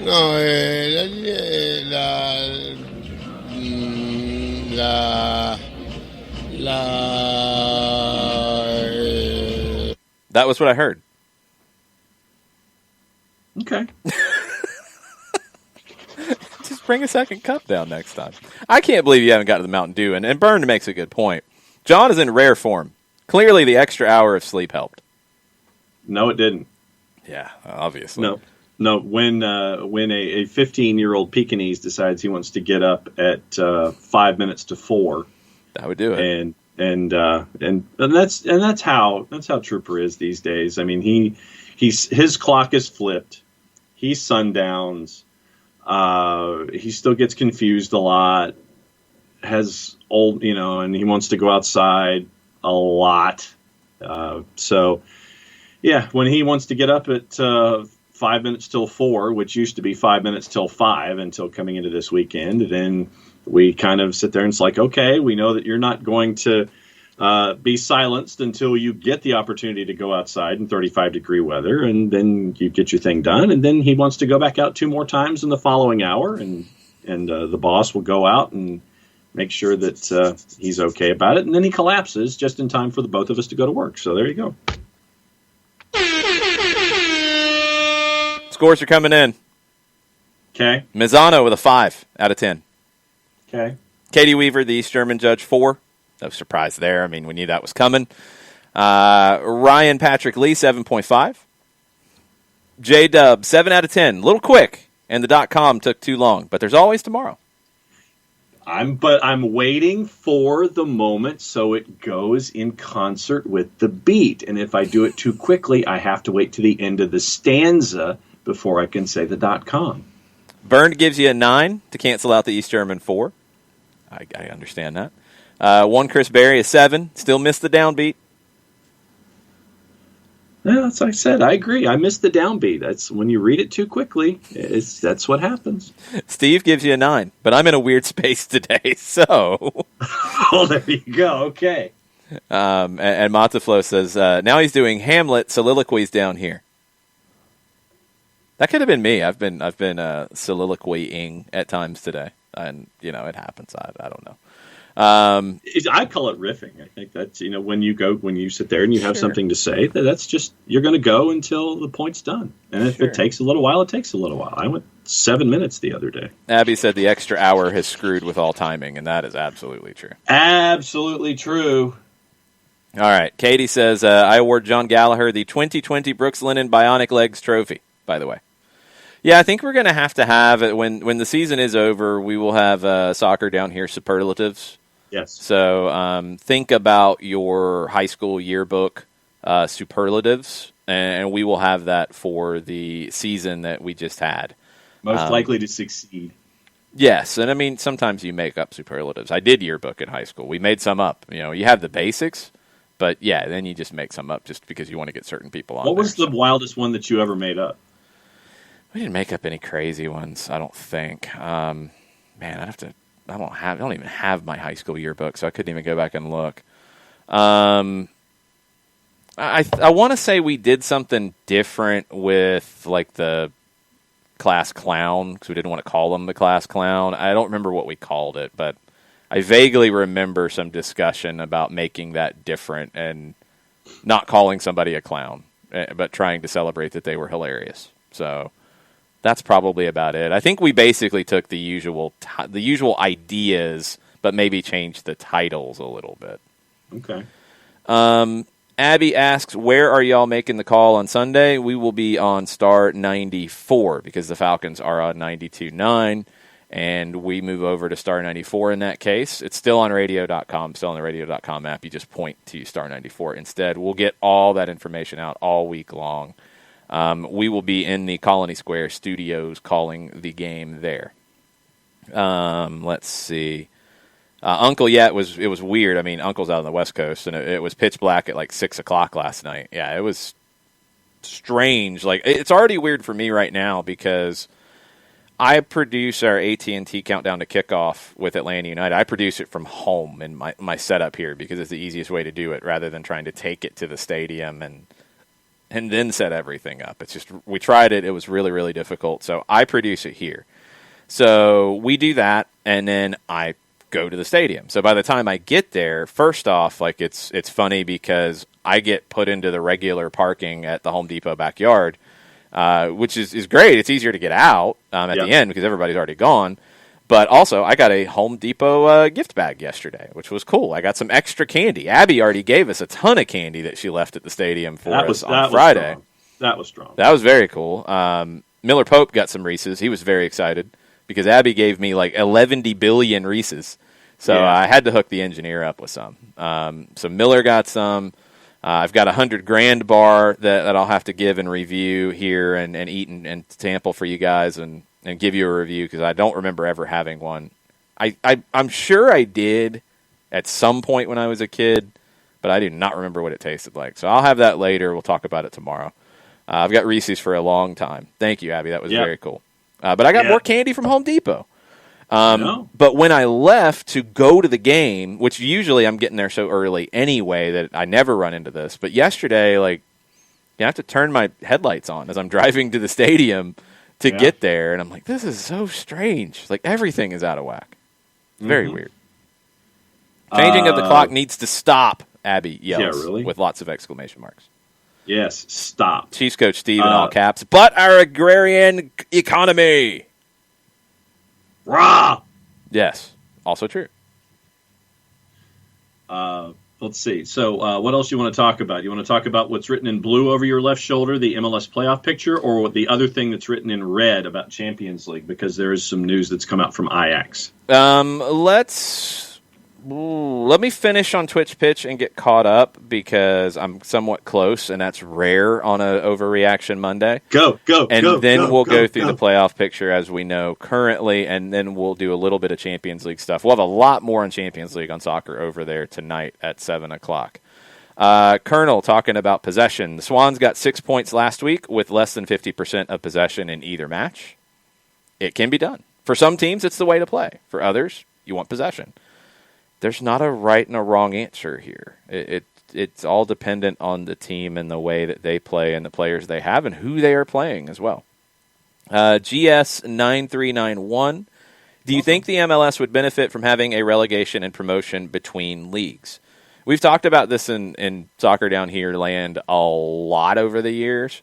I don't think the second division is close enough to the first division for that to be feasible right now. Can it happen at some point? Sure. How do I think it would happen? I think it would all come under the MLS umbrella, and it would be an MLS 1 and an MLS 2 where it's all under the MLS umbrella. I think that because MLS has structured itself as a single entity, that's why they're in a better financial position than a lot of teams and leagues around the world right now, because they share in the profits, they share in the losses, they get spread around. So people getting hit by COVID right now, teams that are getting hit by it, they're able to handle it a little bit better because of the structure of MLS. So I don't think they're going to create something where then people leave that business structure and go into another league, and then they have people come in, and it's going to be under the MLS umbrella if it happens. But there's not enough second division teams for this to happen right now. What's been funny to me to watch this conversation in the United States evolve, go back 10 years ago when teams broke away from the old USL. It's still the USL, but the USL First Division at that time. Teams broke away because they wanted higher standards. They said that there were too many teams that were coming and going. The league office was just trying to get expansion teams in to make expansion money. There was no oversight. Teams weren't at the same levels. They wanted higher expectations, higher standards. They created the North American Soccer League. They could never meet the standards that they set for themselves. They demanded that U.S. Soccer set high standards for the second division. U.S. Soccer did that. The North American Soccer League never met those standards. So the people who wanted the standards couldn't meet the standards that were set for them. The USL eventually met those standards better than the NASL did. And USL moved up into the second division after being a third division before. But now the conversation on the pro-rel side, because at that point it was, we can compete with MLS. We're just as big. We can be just as good. We want to compete straight up. Now it is, we want pro-rel, but your teams aren't at the same level. We don't care. They will be at some point. Yeah. The conversation has changed. In my opinion, the gap is too big. The gap between USL Championship and USL League One, not too big. And I'm talking financially. Yeah. The gap between a USL Championship independent top team and a bottom MLS team in terms of spending, you'd have to double or triple your budget from the USL side. Yep. It's dramatic, and it's just not, you don't have, people will say, parachute payments. Well, where are they coming from? The money's got to come from somewhere. In England, it comes from TV. You don't have the TV money to do that here. And I've always heard this idea, well, there's these sponsors that'll come on board if you're in MLS. Will they? Really? There's nothing stopping you from getting them if you're in USL in some markets. Are there some who would maybe be more excited if you're in a higher league? Sure. But are you going to be able to go get this magic pot of money to double or triple your budget in 1 year, one off season? Probably not. So I think the gap's too big. And I think MLS will put it all under its own umbrella anyway at some point. So over time, sure. But GS, like, the system here is completely different, and it's evolved differently. It's evolved differently in other countries because that's what works there. It's worked here because now you've had a stable first division league for 25 years, which you've never had in this country. Never had. The stability that MLS has had has never been seen in professional soccer in the United States. So I think they're doing something right. More leagues around the world are looking at USL or at MLS's structure as something to model than something to tear down. I think it's going to go more in that direction. So anyway, could it happen? Yeah, but I don't think it'll happen in the way that some people want, where it is just wide open, second division just comes up, because MLS is structured differently. I think MLS will create its own second division before that happens. Let's see what else we got. Jason Nix, that Columbus keeper is going to be a problem with the number/type of chances we get. Just got to convert. Mm-hmm. There's not a magic number of chances you have to create and shots you have to have against a good keeper. It's just you have to convert your chances. You have to continue to create chances. You have to create more than 6, but when you get early goals, you don't have to create more chances. So you have to create 10 like you did on Wednesday, but you can't concede 4. So, I mean, it's kind of gets down to just the basics at this point. You've got to find the first goal. You've got to be sound defensively, but you do want to control the game in as much of a way as you can because you don't want to be at risk of losing the game. You got to win. And if that means as the game goes on, you got to increase the risk to win, then that's what it brings up. Abby, we all have alarm clocks. Let time without sun be what it should be. Love that Arizona does not change their time. And Indiana. Rebels. Parts of Indiana, right? It's not the whole state. I thought it was just like parts of it. Like cities? I thought it was like a section of it. I might be wrong. Maybe Indiana's went whole hog on this now. I thought it was just parts of the state. We're like, nah, we ain't going to do it. Some conversation about disc golf. That's John Pounds on his keyboard. I've never played disc golf, so I have no comments on the disc golf, guys. Let's see. Colonel, yep, and this is a good point. Philadelphia, as I had them as the best team in the league, Andre Blake is not there right now. He is injured, and that changes things a lot because Andre Blake's pretty special. So that didn't help Philadelphia in that match, absolutely. Okay, Ricky Ricardo, thoughts about Juan Carlos Osorio? I don't know if he would be in play here. Mind immediately went to Galaxy? Oh, okay, got it. Sorry, reading comprehension's hard at this point in the day. I could see him going to the Galaxy. He has not been great after the Mexico gig running through the 2018 World Cup. He was in Paraguay for like 5 months, and there was constantly talk about him leaving that job, and he eventually did. He went to Atlético Nacional, and the reviews of his performances at Atlético Nacional were not good. He'd had success there previously, but not this time around. He hasn't had a lot of success outside of Colombia. Very smart manager. I've heard lots of good things about the way he sees the game. He got the Red Bulls to a MLS Cup when they got bumped out of the Eastern Conference when they used to move teams over to the other conference's playoff bracket. So the Western Conference was weaker, and the Red Bulls, I think, were like the fifth best team in the East, something like that. So they got moved over to the Western bracket, and they went on a run and got into the final. But his record combined in MLS, and we're going back to 2007, 2008, 2009 with Chicago and the Red Bulls. It's bad, and it's a very different league now. His last couple stops worry me.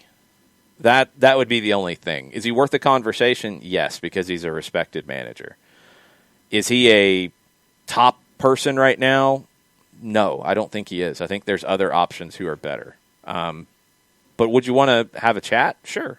I wouldn't have a problem with that.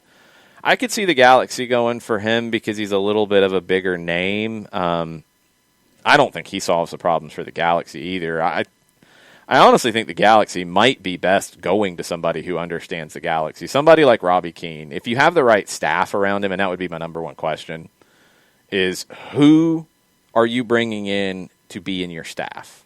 Because you are inexperienced. We're willing to take that chance with you because you are Galaxy through and through. It would be good for the fan base. I think they would rally behind it. That could work. But who's going to be with you? Because you're going to need some help to do it. And I don't have the answer to that. I haven't heard anything like that, so I don't know.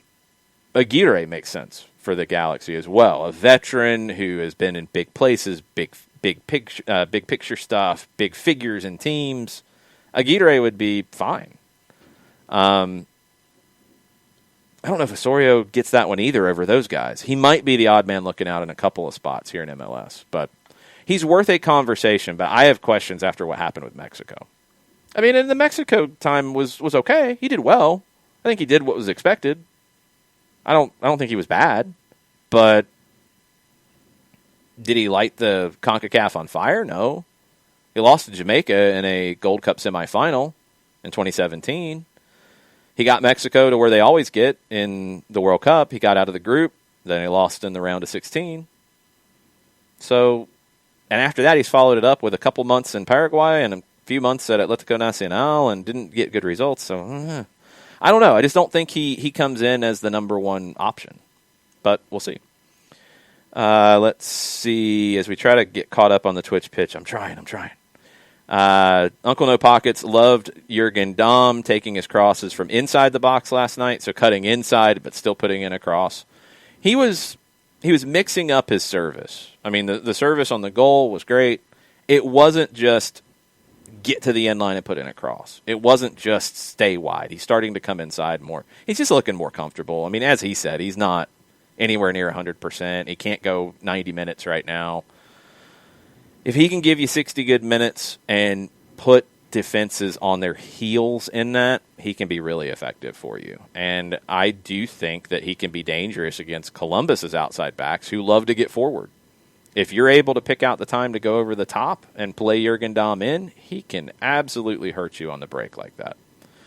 Mataflo says Osorio could be a bit too pragmatic for the people here, and that's another element to it. That was always a knock on him with Mexico, was that it was pretty basic and at times pretty defensive, as we saw with the conversations during Frank de Boer's time. People will start yelling about that, rightly or wrongly, but they will. So I don't know if that is the answer. But he's South American, which maybe makes him the right answer.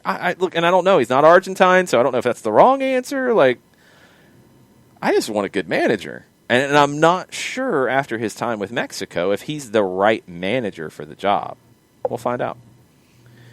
Yes, Steve, conversation in the Twitch pitch always appeals to my ADD. That is 100% true. It bounces everywhere.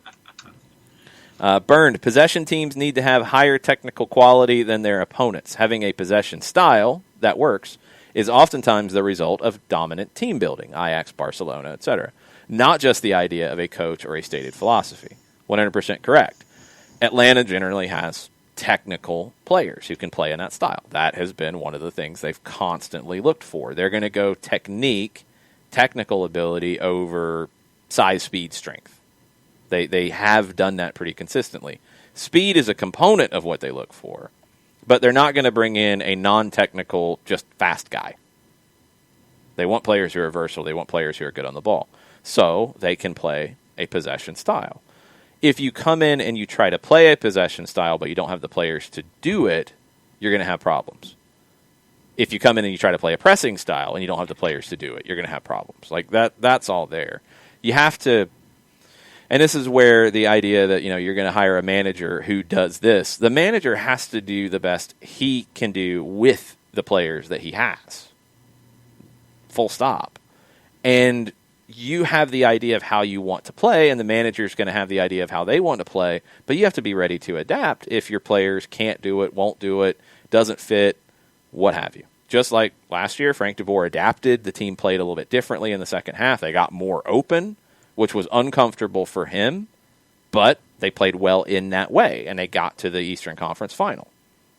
But you saw this year when you lost Joseph, and you're playing that open, but you're not getting the goals to show for it, what it can do to you. It doesn't work. Shiva says, last thought for me today since I got to go. The crew plays Wednesday.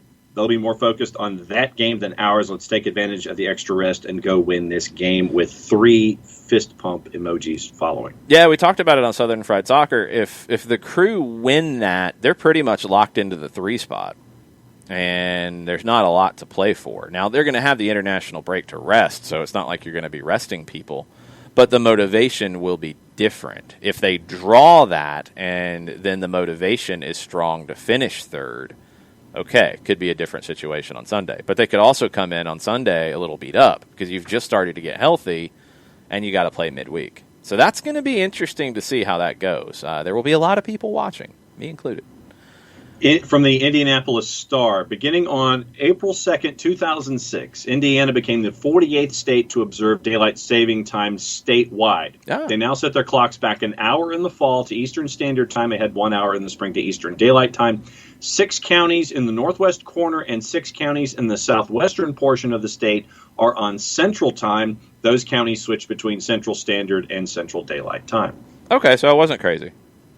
There were parts of the state that don't do it or do it differently or what have you. Yeah, they're in a Rebels. different time zone, so that was how that was all funky. Rebels. Look at Indiana being all crazy. People are already starting to talk about their superlatives, which is going to be interesting. We'll get there once the season is done. All right, let's get into the playoff picture really quickly. I think everybody knows by now how things went yesterday and over the weekend and how it affected Atlanta. Chicago 1-1 draw in Nashville. They were the better team in the second half. They should have won that match. They didn't. Montreal lost at home, in air quotes, to Orlando 1-0. Daryl Dike goal there. DC had a 2-0 lead and blew it. They ended up losing 4-3 to New England. That was a massive result. Teal Bunbury with 2 goals for the Revs. Thank you, Bruce Arena. Thank you, Shooter McGavin, wherever you are. Toronto came back from falling down 1-0 to Miami to win 2-1. Penalty from Pozuelo late. Richie Larea fell down to get the penalty. Yeah. Good times. Thank you, Richie Larea. You dive like nobody I've ever seen. It's amazing. We love you forever and ever. Okay, so this week. Shut up, John. We love him forever and ever. You give him his credit. All right, now. Man. Eastern Conference. Stop being that guy. You're drinking the Mountain Dew. You can catch up now. You can be okay. I think you're drinking the Mountain Dew, right? Same cup. That's gross. Okay, 2 postseason berths up for grabs in the East. 9 and 10 are up for grabs. 5 teams battling it out. Wednesday night will set the table for what Sunday means.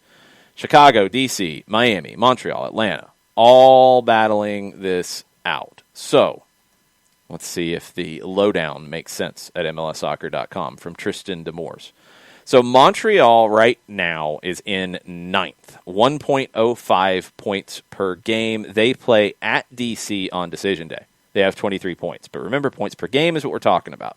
We're going to talk about points per game because Chicago plays Minnesota on Wednesday. Minnesota was not able to play this weekend. They might not be able to play on Wednesday. If they don't, then points per game will factor into this situation. If they do play it, then everybody in this conversation will be on the same number of games, and we'll know where it stands. But right now, points per game, Montreal is ahead of Chicago. They have the same number of points per game. Montreal has 1 more point, which I believe is the tiebreaker after points per game, then wins, then goal differential, then goals scored. So Montreal 9, Chicago 10. Atlanta is on the same number of points as Chicago, 22, but Chicago's played 1 less game, so they have a better points per game. So they are in the 10 spot. Atlanta is in the 11. Miami is 1 point behind them on 21. They have .95 points per game. They play Cincinnati on decision day, which you would expect them to win. Doesn't matter. You're ahead of them. So all you can do is be better than them or match what they do to stay ahead of them. There is a crazy scenario where Atlanta United draws and still gets into the 10 spot. That can actually happen. It's nuts. Okay. DC is on the same number of points as Miami. They have 1 match to play. They play Montreal. Mike was freaking out about a possible scenario last night where results were at 1 point where both of those teams could be playing for a draw in that match, and if they drew, they would go ahead of everybody. That's not the case now, because DC is a point behind Atlanta. So Atlanta's in the 11 spot. Miami and DC have to have a better result than Atlanta on decision day to jump Atlanta. Right. Atlanta has to jump a team that they're level on points with that has 1 more game to play than them. So we have to see where Chicago does in midweek. And that could include not playing that match. Or they have to jump Montreal, who's 2 points ahead of them. Look, Montreal's easy. If Montreal loses and DC wins and Atlanta wins, then Atlanta stays ahead of DC, but they jump Montreal. So you're good with that. That part's simple. The Chicago one is tricky because, as Christopher Abel says, it's in Chicago's best interest not to play Wednesday. Mm-hmm. That's what some say. But if they play and win, then they're in a very different conversation. They would be on 25 points, and then they are not out of reach of Atlanta because they could lose to New York City on the last day. Atlanta could win. Goal differential could get flipped because it's very close, and that could be a very interesting scenario. But they would be very secure if Chicago plays and wins on Wednesday. If they play and lose, then Atlanta goes into 10th, I believe, if I've got everything correct, because of the number of wins. Yes. If Chicago plays and loses to Minnesota, same number of points, same number of games played, Atlanta's got 6 wins to Chicago's 5. Atlanta's got that tiebreaker on Chicago right now. Now, Chicago wins, then they have the same number of wins, and Chicago has 3 more points. It's going to get weird. We will do our best to keep you posted. The first step that everybody is looking at is Chicago and Minnesota this Wednesday. Does it happen? Yeah. Does it happen? Let me make sure I've got the tiebreak correctly if it comes down to it. It is points per game that is the number one. Oh, and I think they've changed it. Let me find it. Come on, MLS. You're making this complicated. Points per game is the number one thing now because of the way it's changed. And they had to do that. Nothing's changed with that. That was a necessity. So, yeah, points doesn't factor into it. I was incorrect on that. Sorry. I think they're probably doing that for just the standings portion right now. Well, okay, yes. The team awarded the highest position in the MLS standings will be the team with the greatest number of points in the event that all 26 teams do not end the season with the same number of matches played, which won't happen. And they say all 26, and Colorado will not. Others won't either. Qualification for the Audi 2020 MLS Cup playoffs will be determined by points earned on a per-match basis or points per game. In the event that 2 or more teams finish the regular season with an equal number of points, the following tiebreakers will be used. If points per match are used, the tiebreakers will be used on a per-match basis, which could really get weird. It all depends on if Chicago plays. If Chicago plays, then none of this is that complicated. If they do, if they don't play, it can get really complicated. Okay, I'm going to try to play the Mike Conti role with some of these questions. Christopher Abel, what happens if Atlanta draws, Chicago wins out, and Montreal loses? Would we jump Montreal into 10th? So, if that happened, okay, so Chicago wins out, they're in. They're the number 9. Montreal loses, and they are on 23. Atlanta draws, and they get to 23. Yeah. No, Montreal would have you on wins. Wins. So you would not go through then. It wouldn't matter. Okay. So that one's solved. The way you go through with a draw, if I remember how all this permutation goes through, if Chicago loses out, so they lose both of their games. Yeah. If you draw and go to 23, and Miami... and Montreal and DC draw, because then DC can't pass you, and Montreal would be, they'd be on 24, so that would happen. So then you'd need DC. Ooh. I have to remember it. There is some weird scenario where you draw and go through, but now it's getting a little complicated in my head because, man, this stuff is weird. Yeah. You got to win. I go back and forth on if I want Chicago to play on Wednesday. If Minnesota's close to full strength, I want them to play. Yeah. Because I'll have them take that loss, and then you go ahead of them, and you're in the driver's seat, and all you have to do is better the teams behind you. I think that's where it can happen if it draws. Yes, Christopher Abel, thank you. If Atlanta draws, Chicago loses out, Montreal beats DC, then Montreal's 9 and you're 10. That's what it was. Thank you. Yeah. So, yeah, I mean, it's going to be bonkers. I'm going to have some kind of a sound effect for score updates for Sunday for the radio program. I might have the Trap Air Horn app on my phone just pulled up. Just that might be what it is. I don't know. We'll figure something out. A bell, a triangle. I can't play a horn. I don't know. We'll figure something out. We'll have something for it because it's going to be a wild ride on Sunday. Hopefully it's a wild ride because Atlanta wins. Yes. Hopefully it is not the draw scenario, which Mike and I might not be able to handle that. You might have to send alcohol to us after the game. I'll make sure that I can find a way to get it in the building for you. Yeah, that could get out of hand. It could get really, really weird. Sam Williamson, 5 teams enter, 1 team leaves. Two teams will leave. That's the thing. It's 5 teams for 2 spots right now. So it's nuts. It's 5 teams separated by 2 points.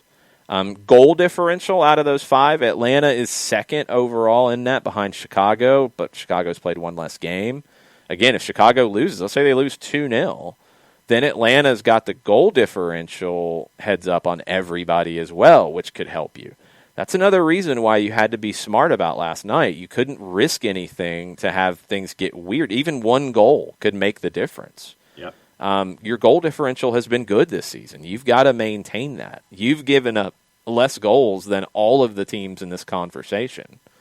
Even with the 4 spot from Orlando. You've given up 28 goals. The closest one to you is Chicago on 33, and they've played one less game. Miami's given up 6 more goals. Montreal's given up 13 more goals, and DC's given up 10 more goals. So, madness. Who is in 7 and 8 right now from Ricky? Right now, it's Nashville and Red Bulls. Yep. So, if the season ended today, Chicago would be in the 10 spot. They would go to Nashville. Montreal would play a road game in the building they've been playing home games in at Red Bull Arena and play Red Bulls. Nashville and Red Bulls are even on points. Nashville has played one less game, and they play Dallas on Wednesday, where they could move further out ahead of the Red Bulls. Could New England fall back into this? I think it's possible because they're 3 points ahead of Nashville and Red Bulls, so not going through all the permutations they potentially could, but it's probably going to be, if you get in as the 9 or the 10, which are both in play, you're probably going to play Nashville or the Red Bulls. Yeah. Burns says, does MLS have a look-around TV show for Sunday? That would be cool. They're doing, so Sunday, all the Eastern Conference games are at 3:30. All the Western Conference games are at 6:30. FS1 will have one of the Western Conference games. ABC will have one of the Eastern Conference games. I know they'll incorporate look-around stuff into that. I don't know if ESPN Plus or MLS digital website would have a look-around show. They did last year, if I'm not mistaken. Yeah, I thought they did, yeah. I think it was available in one of those 2 forms, and I can't remember which one it was. So they should. I think they will. I just don't know what the format looks like. But we're waiting to see who's going to go to ABC out of the Eastern Conference. I think Columbus and Atlanta is a possibility for that. Out west, I would assume that they'll go with Portland and LAFC, because they love LAFC, and Portland could be in a position to win the West. They are currently on the top of the Western Conference table. 1.81 points per game, and Sporting Kansas City has 1.8 points per game. It's going to get weird. J-Dub says, we can do shots of tequila behind those break in case of emergency glass boxes. Man, I'm not doing shots of tequila, I'll tell you that much. I do not do tequila. I will pound beers. How about that? Is that fair enough? You need emergency drinking beers for emergency scoring updates. Yes, I might have Fernet and Coke. Might be my post-game drink if we get in. I think that's what it'll be. Christopher Abel, we're going to get through on a Lorenowitz 70-yard chip in the 95th minute and watch Montreal miss a penalty 20 seconds later. I will be under a table. I will be under a table, and it will be insane. And yes, I will not be okay with any of that until it's all over. Then I'll be very happy. Mazzano says, are you serious, soccer down here? Our goal differential is up even though we can hardly find the net. Yes, because the defense doesn't stink. Yeah. I know people have said the defense stinks, and I know there's been theories about the defense stinking, but you have conceded 28 goals in the Eastern Conference this year. From 8 down, you have the best defense in terms of conceding goals. You have a better defense than the New York Red Bulls. The offense has not been good enough. That is why your goal differential is what it is. It's -6. But yeah, defensively, you've been, in general, good. You've made some bad mistakes.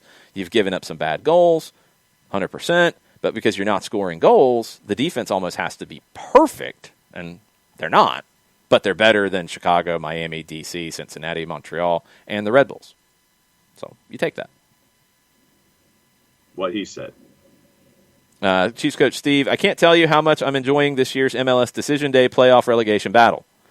Hey, it's something to enjoy. That was what I said last night after the game. It's like the last day is going to mean something. This is not where Atlanta United wants to be on a regular basis. This is what can happen. This is far better than when Barcelona is in 12th and trying to finish 10th in the league that season, and it means nothing. This has something on the table, on the line. You have some interest here because you have, going into the last week of the season, 3 teams eliminated from the postseason. Yes, you expanded the postseason. Yes, 2020 is crazy. Yes, that's too many teams in the postseason in general. 100% with all that. It's still fun to have something on the table for the last game. I am happy about it in this crazy year, and you can only play in the competition that the league sets, and you have to go try to win the thing. So you got to get into the dance to win the thing. You got to get into the dance. You got to beat Columbus. Yep, exactly. We are still caught up on the Twitters. What else do you want to talk about? Since we are in stoppage time. Oh, geez, we are in stoppage time. Mazzano says, last night the game was available on ESPN Plus but blacked out. So this is the confusion. Everything's available on ESPN Plus when it's not a national game. That is common around the country. If you are in the team's local broadcasting area and they have a local broadcasting deal, they black it out so you watch on the local broadcast. Mm-hmm. The problem is the local broadcasting channel here, the owners have started to have bad negotiating tactics with carriers in terms of how much they want from the carriers to carry the channel. And that channel, Fox Sports South and Fox Sports Southeast, the ownership has changed multiple times in the last year. Yes. You have contracts with the channel. The channel's ownership has changed. Your contracts are still valid, so you're stuck at the team level. But the ESPN Plus blackout has nothing to do with how the channel is carried. The channel exists. So that's the thing that stinks. Mazzano has a good point. Hopes they get the national channel next game. If it's on ABC, everybody will be able to watch. Mm-hmm. That would be great. KFC says, Wild Heaven Emergencies is a good way to keep the percentage down. I like the Wild Heaven Emergency beers. The Cran Palm Blend is a very surprising one. I am enjoying it. But it's neither cran nor palm, you said. I mean, it is, but it doesn't taste strongly like those things. Okay. So it's good. Modaflow, what's up with this? You have a friend who hates all things Jeff Lorenowitz? What? Like, who? I didn't know those people existed. Yeah. That's strange. I don't hates know. all things Jeff Lorenowitz. That's very, very strange. Okay, Ricky says, Decision Day has meant something for us every year to some degree, right? 17, could have got up to second. They were in second at one point, if I remember right. Then they were also going into the play-in round at one point, and they ended up finishing fourth. So, yeah, that one was a wild ride. 18 was the potential Shield decider where you lost in Toronto. That was very bad. 19 got up to second. I don't remember all the permutations from last year, but, yeah, I think you had to win to get second. You did. So, there you go. Domer says, time for Atlanta United to broadcast over their app for those in emergency situations. They are not contractually allowed to do that. Yeah. I've seen this conversation start, and guys, you have a contract. They can't do that. Yeah. Like, it's easy to say they should put it on the app or put it on the website. DC does it. Well, DC didn't sell the streaming rights. Well, Miami puts it on their app. Miami didn't sell the streaming rights. Miami is with a CBS network in Miami that also puts games on their MyTV affiliate. They don't have a streaming service like Fox Sports Go, so they didn't buy the streaming rights. So Miami puts the streaming on their app. Atlanta sold their streaming rights because they sold them when it was to Fox, and Fox had Fox Sports Go, and it was a great system because I remember being on the road for Atlanta United games and watching the Hawks on Fox Sports Go because I had a local subscription to have Fox Sports South and Southeast, and I watched the Hawks on the road on the Fox Sports Go app. Well, then Fox sold the regionals to Disney, and then Disney parsed them off, and Sinclair bought them. But the Fox Sports Go app still exists. The streaming rights are still sold. You can't just put them on the app because you want people to watch, the contract is still valid. That's why this idea that the team is doing something wrong is completely unfair. Yeah. The team sold the rights to a network that has changed hands twice in the last year, and the network's new owner is playing hardball on carriage fees. And that's why you're in this situation. The team has nothing to do with it, and the team can't just put stuff on the app. I wish they could, but they can't.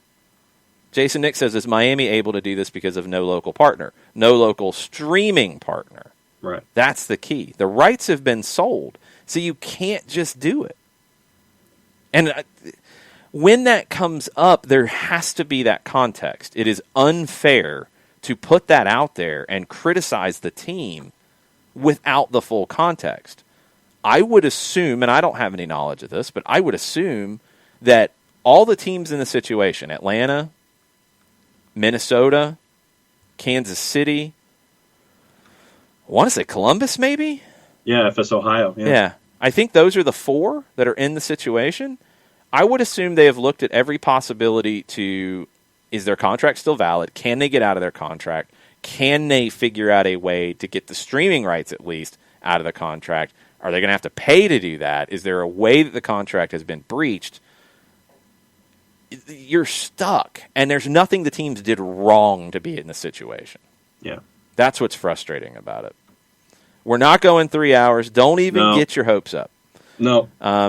Yes, I got stuff. You got stuff. Yes, there are ways that you can watch ESPN Plus if you're in the local area and watch things. You can figure those out. Mm-hmm. Monoflow says about his friend, says Jeff is too old and slow. Clearly, he isn't very good at spotting talent. Man. Come on, man. Yeah, that's not fair. That ain't right. That ain't right. People are figuring things out. I have nothing to do with that. Harmless Bunny. I just hate that Fox Sports Go is different than the Fox Sports app. I think they did that when Fox split the regionals off, because it all used to be in the same app, and it was really confusing when they split it off. But they split it because Fox Sports Go was sold with the regionals. The Fox Sports app is for their national stuff that Fox owns. Right. So that's why it happened. It's two different companies now. Yeah. Mizano, better idea regarding streaming. Arthur buys Fox Sports South and Southeast and Fox Sports Go. Problem solved. Yes. Sure. Done. Yes. That'll work. Arthur buys Sinclair. Sure. Done. Arthur going Ted Turner would be a twist. Absolutely. Man, yeah, it's frustrating. I totally understand it, but please keep the ire in the right place. It's at wherever you think it should go between the carriers and the owner of the channels. Yes. The teams are being affected, and there's nothing they can do. And sadly, this wouldn't be happening if the NBA, maybe if the NHL was still active right now, but the NBA or Major League Baseball, because they didn't do it during the baseball season. They didn't do it while there were NBA games on the Fox Sports Regionals. They're going to try to mess with everything else because they think they can pull it off. So yell at them. The teams are not the bad guys here. There's nothing they can do. Yeah. The Colonel says lawyers who can get a green card in 3 days can get Atlanta United out of their broadcast contract. Colonel thinks it's a breach, but I don't think it's not. I don't know the contract, so there's no way to know that. It's still available on the channel. Yeah. There would have to be something about a minimum number of households in it. That would be the way out, would be my guess. But I can't say it's a breach because I don't know the contract. And I think it's a total guess to think that it would be. So be mad at the owners of the channel. Be mad at the carriers if you think that they're being wrong in this, if they're saying they don't want to pay for it. Right. I don't know what's being asked price-wise. I don't know. But the fact that they've been pulled from quite a few different places makes me think maybe they're trying to overcharge for it. Well, and this is not the first time that Sinclair has tried to do something like that with their properties in a negotiation by overcharging a per household rate, and then the negotiation happens, and then they come up with it, and everything comes back on, but it always takes a little time. Yep. Champions League preview before soccer over there tonight. So you've got Militao from Real Madrid tested positive for COVID-19. He will miss the game against Inter Milan. Reports out of Italy are that Antonio Conte could be on the hot seat because they've only got a couple of draws in Champions League. They're watching teams pull away a little bit in Serie A, including Milan, and Nick is very happy about this. Kylian Mbappe could miss the match against Leipzig tomorrow, feeling muscular pains, according to Le Parisien. Dynamo Kiev has tweeted out that they will be traveling to Barcelona without 13 first-team players tomorrow, 9 with coronavirus, 1 suspended, 3 injured. Shakhtar went in and did pretty well against Real Madrid in that scenario. We'll see if Dynamo Kiev can do the same. Atalanta plays back-to-back games against Liverpool in Champions League, and Gasperini, their manager, has said that these games are fundamental. They've got 4 points in 2 games, but if you don't get anything in these 2, you're going to be in a bad spot really fast. So it's going to get really weird. You said there was some other updated Champions League stuff? Yeah, Ajax said on their official Twitter account that they're only having 17 players available for the Midtjylland match, where they are currently still a plus 110 favorite on the road, Midtjylland a plus 230. Oof. We'll get into all those numbers and stuff tonight. Soccer over there, 7 o'clock.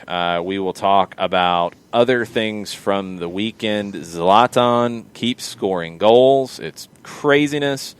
Barcelona keeps tripping over themselves, and now they've got to trip into a meeting room to try to get their players to cut their salaries because they have to reduce 190 million euros to balance their accounts. Mm-hmm. And they got till Thursday. Good luck on that. Yeah. Gareth Bale scored on the weekend. Ole Gunnar Solskjaer is under fire. Nothing new there, but yeah, it's a bad result. They are not in a good place in the league, even though Champions League has been really good for them. And that's about it. Rangers has got a couple of numpties. Jordan Jones, George Edmondson, who breached COVID-19 regulations. They will be in self-isolation for 14 days. They had a private gathering with others outside their household. Not good. And River Plate will play tomorrow night. They were supposed to play last night.